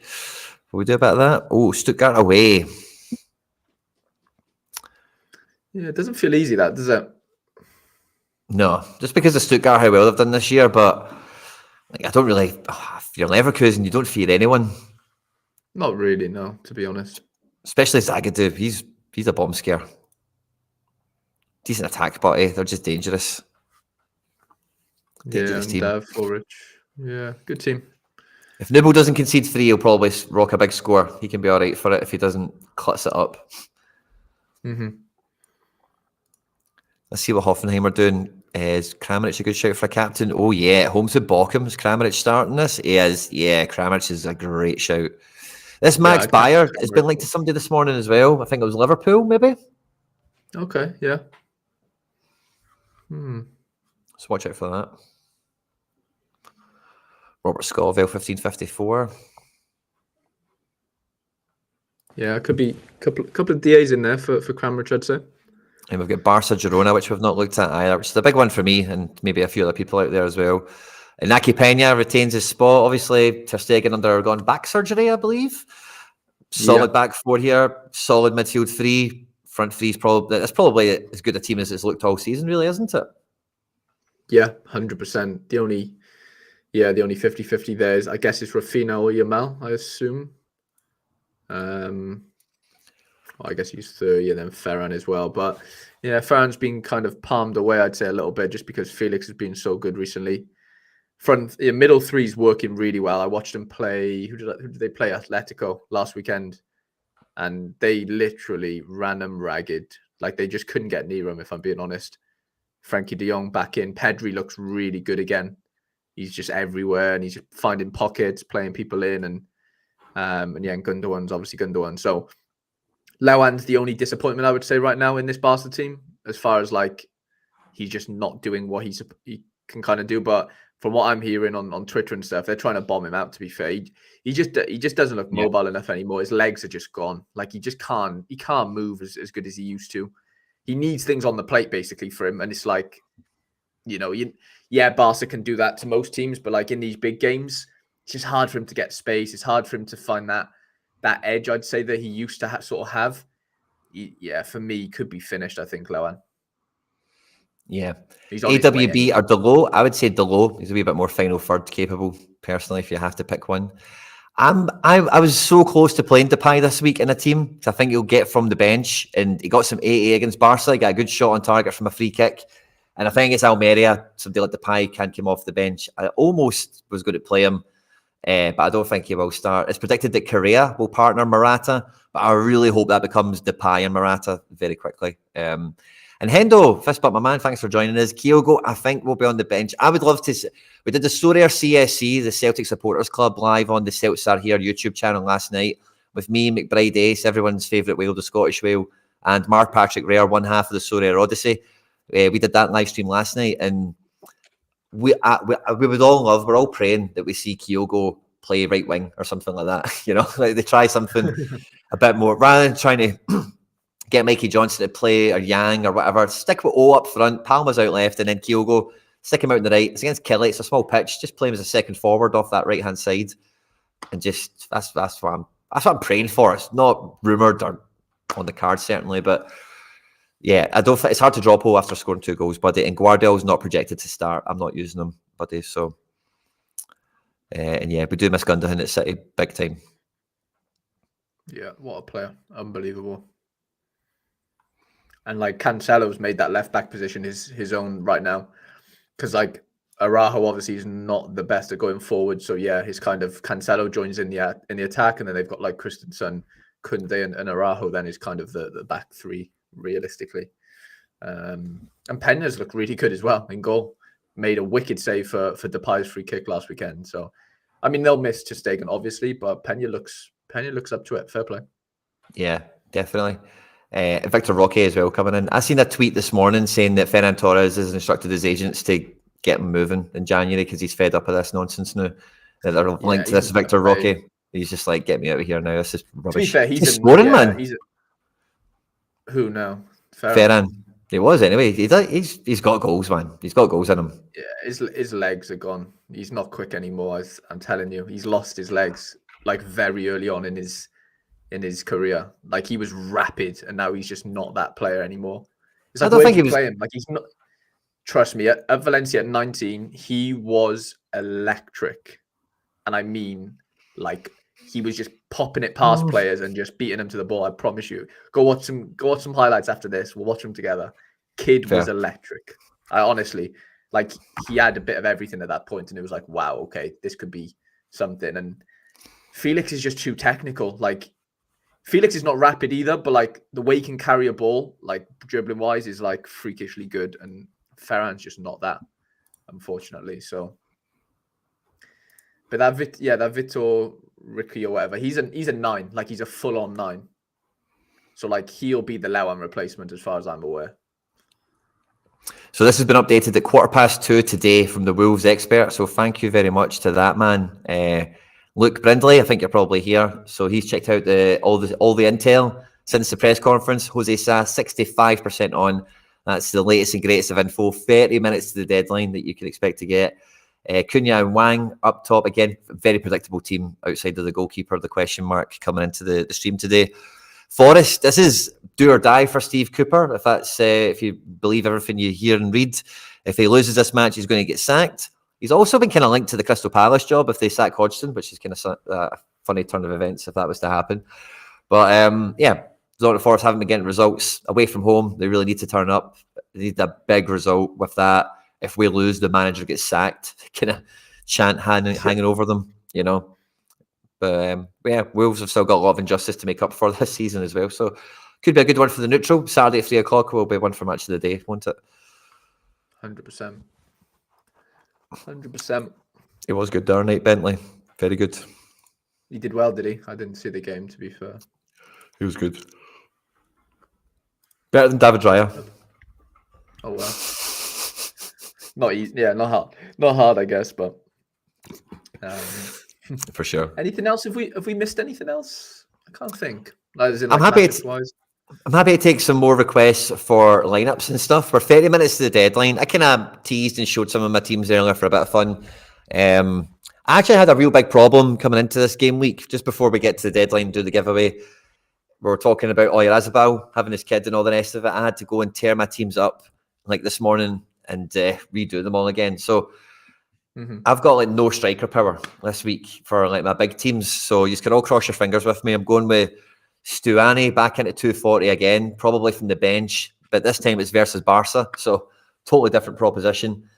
But I've managed to get Scales into here and Goretzka just to overpower it to make sure I get that threshold across the line. And in All-Star, I've got my only starting Superver striker, which is Cunha. I've played Tierney in defence because he's the most expensive defender, quite peaky. And I've got Skorupski in goals, and I'm going with Captain Braze away to Villarreal, which I think is a good game for a good player, potentially. AA away from home can normally be a bit more favourable for somebody like that. And in Super 220 is where the Riquelme and the Illich popped up that you were all mentioning before. Greg Taylor manages to slide in here, the L15 of 46 to make captain. And Kyogo is probably my next best striker to come into this game or into this team to try and help it get a good score.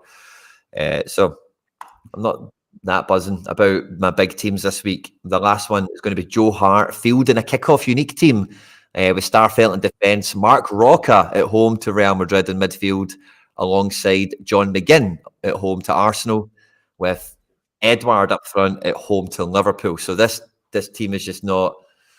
I'm not holding my breath. It's a podium payout, which is cool. If we get to the podium, I can deal with that. But on the podium in this division a few times with a team of this strength, but normally there's only one card getting paid out. So this time, if we get podium again, cool. I need an Edward goal, probably, or the rest of them to kill, but they can do that. And then as a result, I've got 2 super rares left over, and we managed to get that fun under 23 pro team in that we've seen earlier. Did I get another pro team out? I don't think I did. Just the one. Which is fun. Otherwise, a lot of rare teams. No all-star competitions for me in rare, Harry. First time ever in a long time. Okay. FC Barcelona, no all-star. I've played my odds and ends in Challenger just because Celtic cards are just like whatever right now, you know.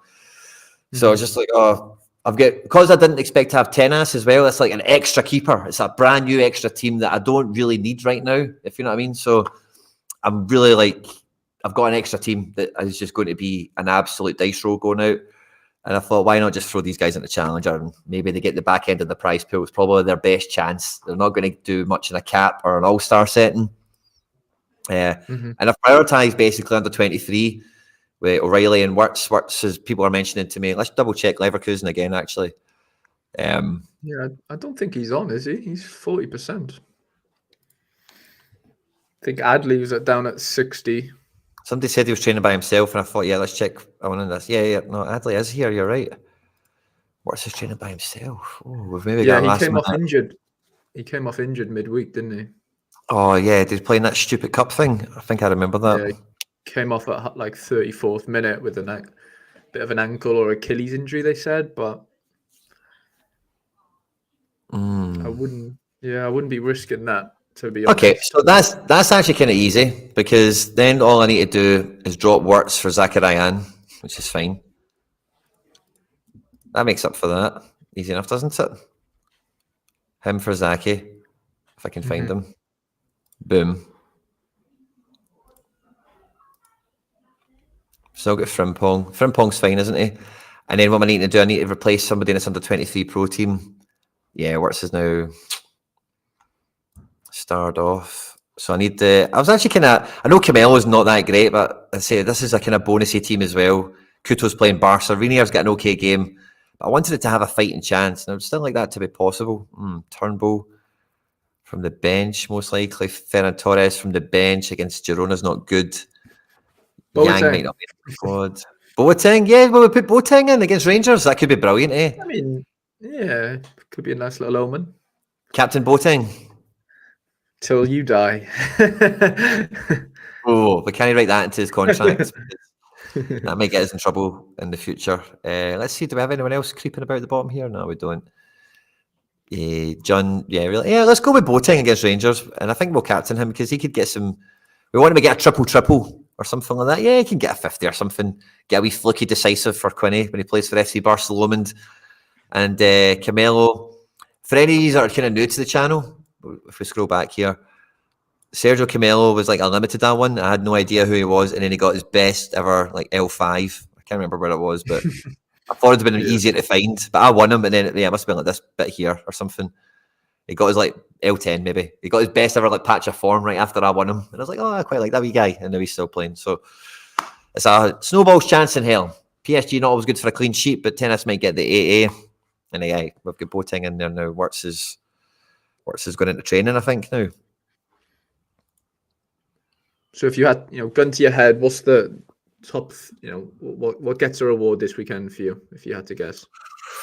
Oh, I like under 23. I like champion a bit as well, by the way. Romero playing Newcastle. He scored 100 last night against Everton. Or, not Everton, sorry. Who did Tottenham play? Was it Everton? No, it was Newcastle. West Ham, yeah. He got 100. Goal line clearance and a goal. AA was like 35 anyway. Never mind the goals conceded and everyone else. So he's a beast. I think this team could do well. I think it could. It's a good team. The cap, I like that. I'm kind of buzzing about the cap as well. I think this could really kill and get me a good point thing.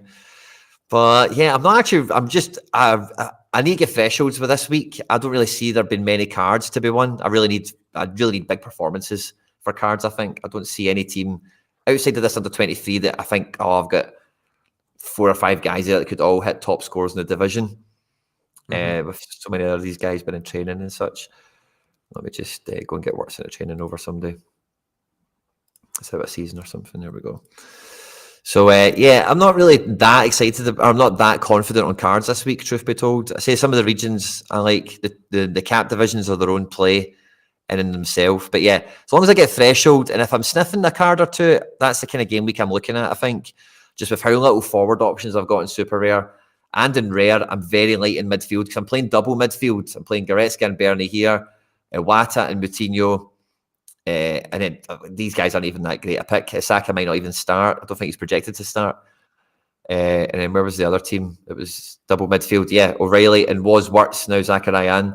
So I'm really, for some, like I'm having to play in cap, like some worse people, because like the challenger team as well doesn't really have. I should probably swap a Saka for Mikey Johnson because he's more likely to start, but nah, I'll just stick with it. But yeah, mate, so I'm not really that card confident actually this week, which is unlikely, me. What about you, buddy?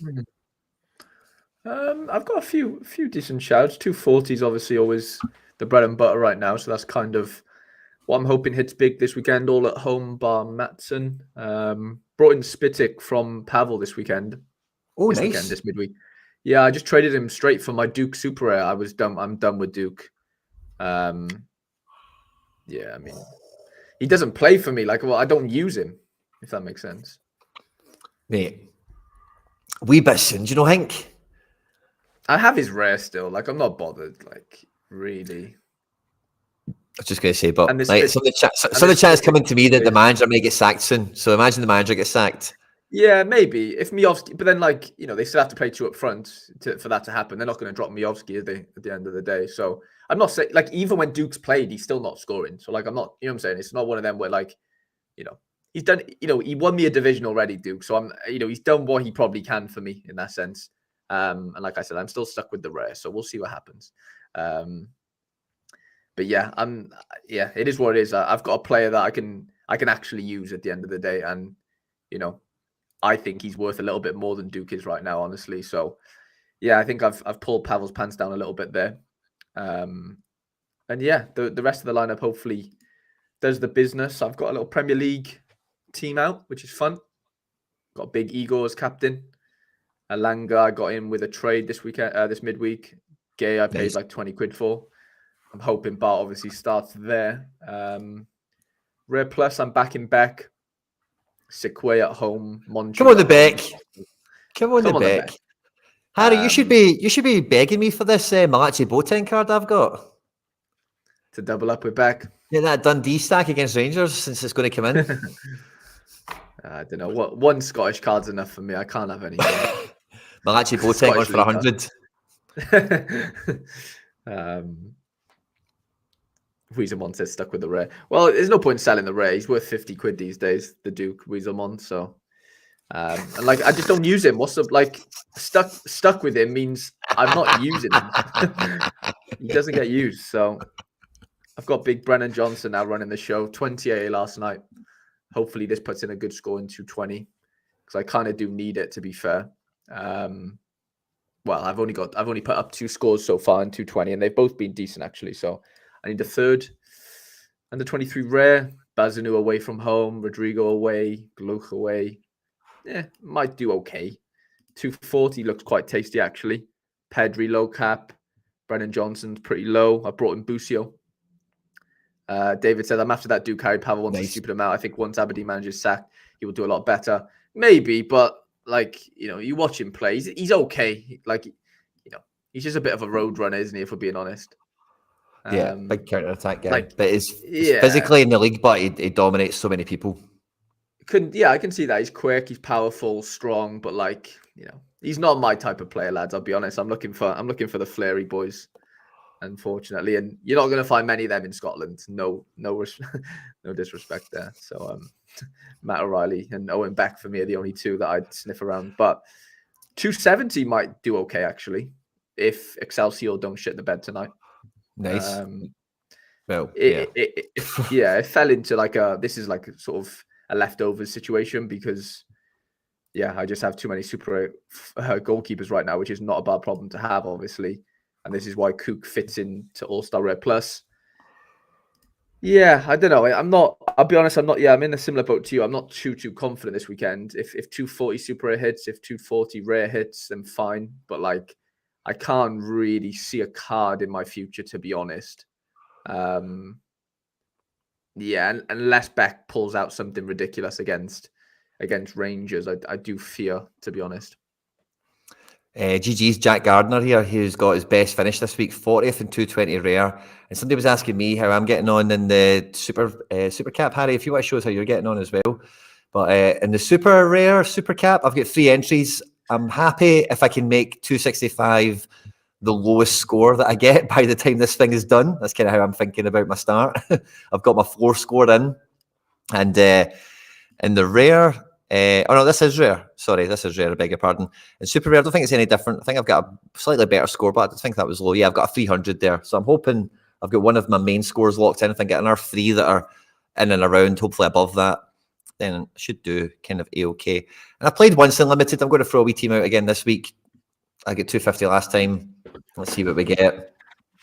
But yeah, overall, quite enjoying it and quite hopeful for the teams I've got out this week. Yeah, I've managed. I'm only playing the super rare and the limited, to be fair. I'm not playing the rare, but I put up nearly 400 points in the one. So, wow. Yeah, I've done pretty well so far, but only got 2 scores out. So I really need to get another good one this weekend to give me a chance. So yeah, that's why I've kind of prioritized it this weekend. If I can get 300 plus this weekend, I think I'm in with a good shout, to be fair, going into that sort of last weekend, because I can't really play it in the midweeks realistically. But yeah, and then limited, I'm not doing great. Okay, 327 and then 250. So yeah, I need a big one this weekend. I need a big one. Should be good. Any of you guys that are out there, let us know. We see some of the whales riding high, but let us know. Are you breaking the top 50? Are you breaking the top 20? Are you sniffing in amongst the nosebleeds? Are you getting right high up there early on? Did you have a smasher score? Let us know. Are you like Harry? Maybe you've just had 2 scores rather than 3 and you're not really presenting on the leaderboard, but you've killed the 2 shots you've had so far. We're 15 minutes to the deadline. A few of you jumping on Zachariah as a comment, I think, as well, which is lovely. L15 is like 29 or 27, so potentially a great shout for an outfielder. for in these 220 situations, depending on who you've got. I went with Iwata and Moutinho as my two guys. I'll be probably sticking with that because neither of them are under 23. Depends what division we're talking about. I think if that's limited, I think you're right high. That's a very high percentile. Looking for food, GG's to you, mate. If that's the case. Or what are you doing, Harry? Are you getting a leaderboard up? Oh, are you? No, I need to do my academy lineups. I've not done them yet. You're editing. That's cool. I'll put this back on. But hey, GG's to you, mate. Says he's one of the best talents to come through the Celtic Academy. Who's this we're talking about? Duke. Roger's bumming up MJ, Quinny. Oh, so MJ's on to start then. I might need to move him. So I thought he was going to start, but I wasn't that certain about it. So yeah, I think I will move him up the pecking order if that's the chat he's given it. I'll play him into 240 over Osaka, who's probably going to come off the bench. Where is? Oh, I've got Wirtz. Did I play Wirtz in 220? No, I can't quite. Oh, maybe I could, by the way. No, I couldn't. Oh, maybe I could. No, I couldn't. Maybe try and find a place for Wirtz if we think. I still think he might play. Like, I know it's a bit shaky, but I think he might still play. Let's see. Who's that after there? Mikey Johnson's likely to start against Kelly. So let's get him in. Thanks to those guys that can catch the press conference, by the way. Any more Celtic intel? Obviously, I can't watch it, so please. Or is Mikey Johnson U23? No, I don't think he is he? Can he be? He's too bloody old. No. He's not U23. So that's fine. Nice wee I've got the wrong screen on. Sorry, guys. But yeah, I've changed that around. So Mikey Johnson in for Osaka. And then that's undone this. Mikey Johnson's now been taken out. Do I have another challenger filler in here? Who could come in? Oh, by the way, probably not. Odenholm, Forrest, Guedes. Guedes might come off the bench. Yeah, he could, to be fair. Guedes might come off the bench. Or Forrest. Forrest might come off the bench. Or do I have anyone in training, perhaps? I'm forgetting about. There's Boateng. Jun. We don't know about Jun. Yeah, nobody. I think I might just throw Guedes in here for shits and giggles, really. Captain Taylor, because why not? Sure. Let's just throw that out there. It's a bit of a long shot. So that's the depths of depth, that one. Getting Guedes, Kyogo and Turnbull in a team. I feel bad for the Taylor and the Marshall, because especially the Marshall, it's a very good fixture away to Livy. But there's just nowhere else for me to try and squeeze him in, I don't think. L15's a wee bit higher than Joe Hart. It's a wee bit higher than Vasilj. And yeah, I'm not playing... And yeah, so just a tough one for some of my choices this week. But yeah, nice wee swap round at the end. Thanks to the Mikey Johnson call. Saka projected for the bench. I'm desperate to get this Wirtz into a team, but under 23 rare plus. I'll maybe put him up here rather than Malachi. I think I do that. Yeah, I think that's what I do. I play Wirtz here rather than Malachi, and then we see if Wirtz. Yeah. We basically replace Wirtz with Zachariah and Foley, Captain Wirtz, and then yeah, that's fine. That makes that feel a bit better. And then we can play Malachi with that challenger team rather than that Guedes. That's who it was. Yeah. So that's fun. We'll have a Celtic stack with a guy playing against Rangers. Will we make Boateng the captain just for fun? I think we will. Yeah, why not? Just for fun. The team's probably not going to go far anyway. And then we're filling out our training spot probably for Guedes. Guedes and Saka at full XP. So Solomon. Yeah, I'll probably put Solomon in. He's back in January. Get him some XP. Lovely. Nice wee tweak at the end there. Thanks again. Oh, what's this about Vickers?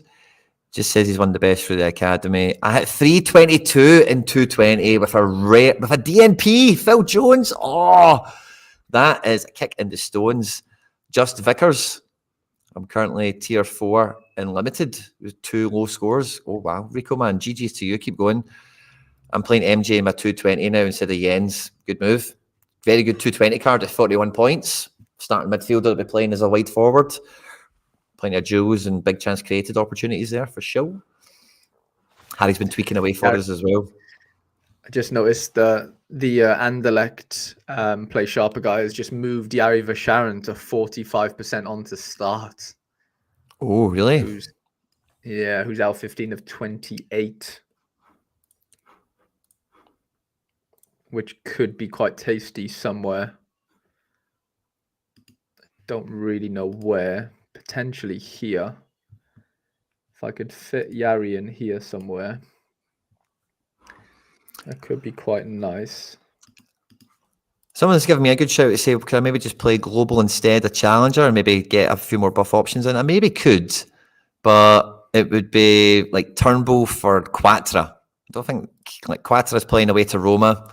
He could outscore Turnbull, but if Turnbull comes off the bench and shoots a 70, and we can say that about MD, but I'm probably just going to leave that the way it is, to be honest. But nice thought. I don't think I've got much else. Manu Sanchez will probably start.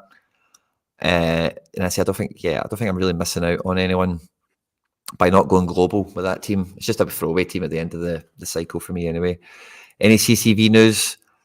Only update we need is Vickers. If anyone's catching the Celtic press conference, if it's out, I might try and catch a quick listen to it, but it's 10 minutes to the deadline.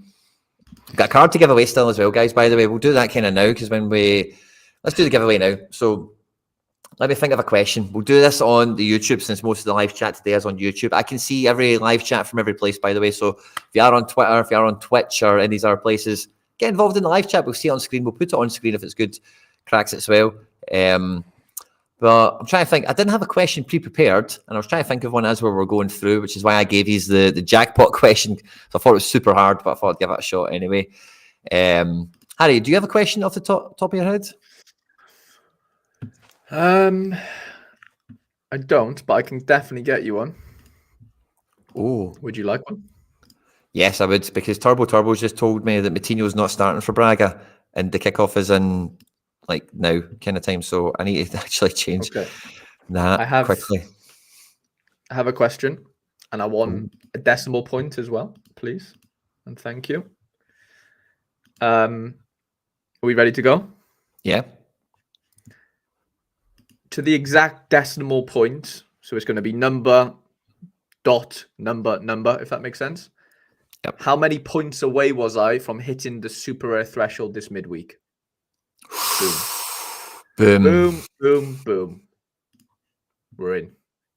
Love that, mate. Great question. In. Thank you. Oh, wow. That really does throw the cat in amongst the pigeons for me at the last minute. I was quite set with that team. Oh. Uh-oh. What did I do? No Moutinho. 7 minutes to go. How do I shake this around? Who's cheap that I like? It's not been played. Nobody, I don't think. Manu Sanchez is too expensive. Depay? Ooh, Depay. Or... Yes, it's Depay. Screw it. Moutinho for Depay. Right, guys, we're getting the answers flying in. Harry knows the right answer, of course. I think I've got the first one to get it right in the form of Zildra X, I believe. But, Quinny, there could be a bit of controversy here. I'm not seeing a dot. I'm seeing a dash. Ooh, what okay. happened there? I'm pretty sure I said dot. What's the right answer? It's right. He's put 2.69, if that makes sense. Like 2-69. Did I want 2.69? I think I did. I think a lot of people outside of the UK use that as a decimal. Fair enough. Okay. That could be I think we've got to give it to him, haven't we? To be fair. Yeah. Jesper Scott, not far behind him there. Yeah, Ian Sorare, not too far behind that. Yeah. So I went with the pie over I'll give away to Jesper because I feel a little bit hard done by. Well, I'd feel a little bit hard done by. I've got a little £5 limited card to give away. Oh, fantastic. I bought it for like 12 days ago. Yeah, he's the Krasnodar second keeper under 23. So obviously big winter break, but hopefully, what's his name? Savinov. Hopefully Savinov gets injured again and he plays. So yeah, Jesper, let me know your gallery name and I'll send that over to you. And Zildra, I need your name as well, buddy. And Zildrax, that might be the one. Belgian. In fact, I think you've won before. You Belgians, Jesus. Zildrax is a name. Still Jack's his name. Trade. Yeah. Congratulations, mate. Thanks again, David Taylor, for supporting the stream, supporting the channel. Zildra, congratulations, mate. I'll send that over to you now. You can get him into training at least. There you go. Jesper, same for you. Let me know your let me know your gallery name, mate. I'll get that over to you, mate. Gallery name is Jesp. Love to hear it. What a name. Locomotive v Ural lineups are also out if anyone's looking for them. 5 minutes to the deadline. The official lineups are out for some teams, which is cool. And yeah, I'm just double checking that I've got all completed lineups and there's not one missing a guy or something. But yeah, I think I'm just about there. Last minute reconfig, which is nice. I think it's just about saved me pulling my hair out later on, which is fine. All happy to do that. And yeah, I'm actually quite excited for some of these teams. I think they've got not necessarily better, but I'm glad that I know they're not broken from the start, you know. So yeah, just feel a wee bit better about that. A wee bit more confidence coming into the weekend. Big risk on Yari Vasharan, but I fancy it.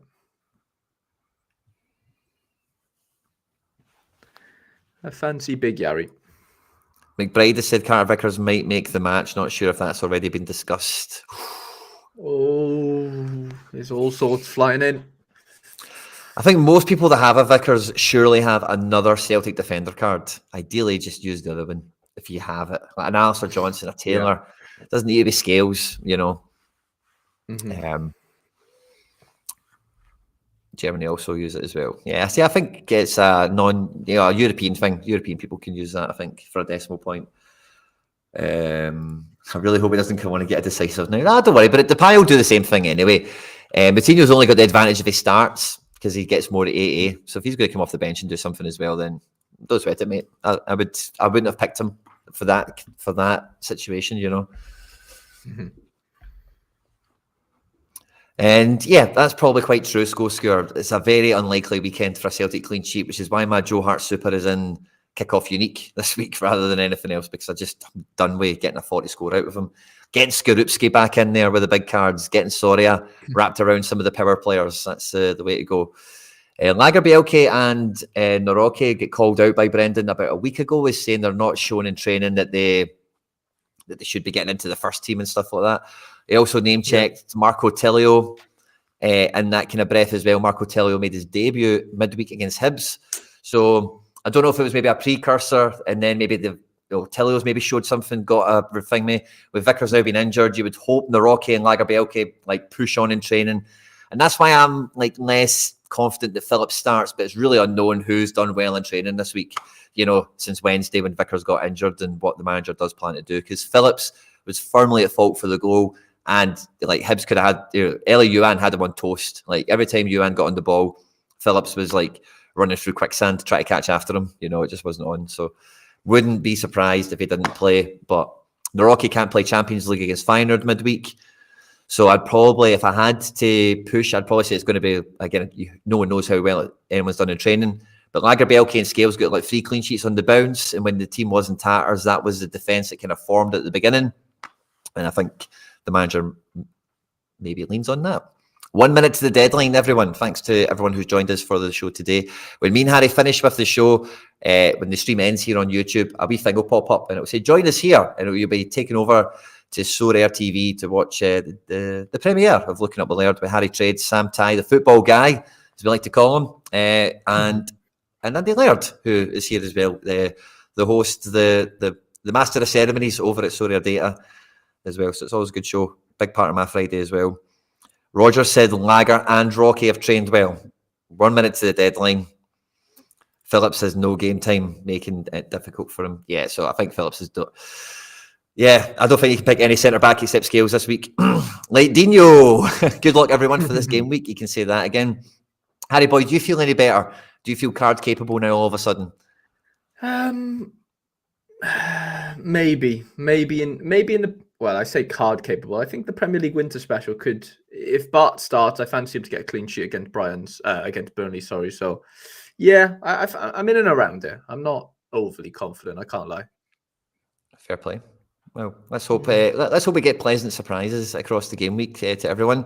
But that's 76 likes. If we could crack 88 as you leave here to go and watch Looking Up the Laird, it would fill me with joy.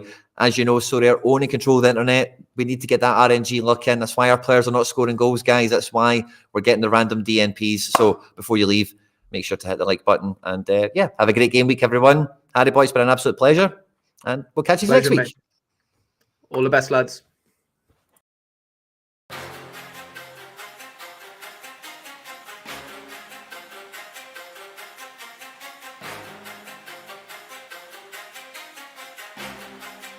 Satara.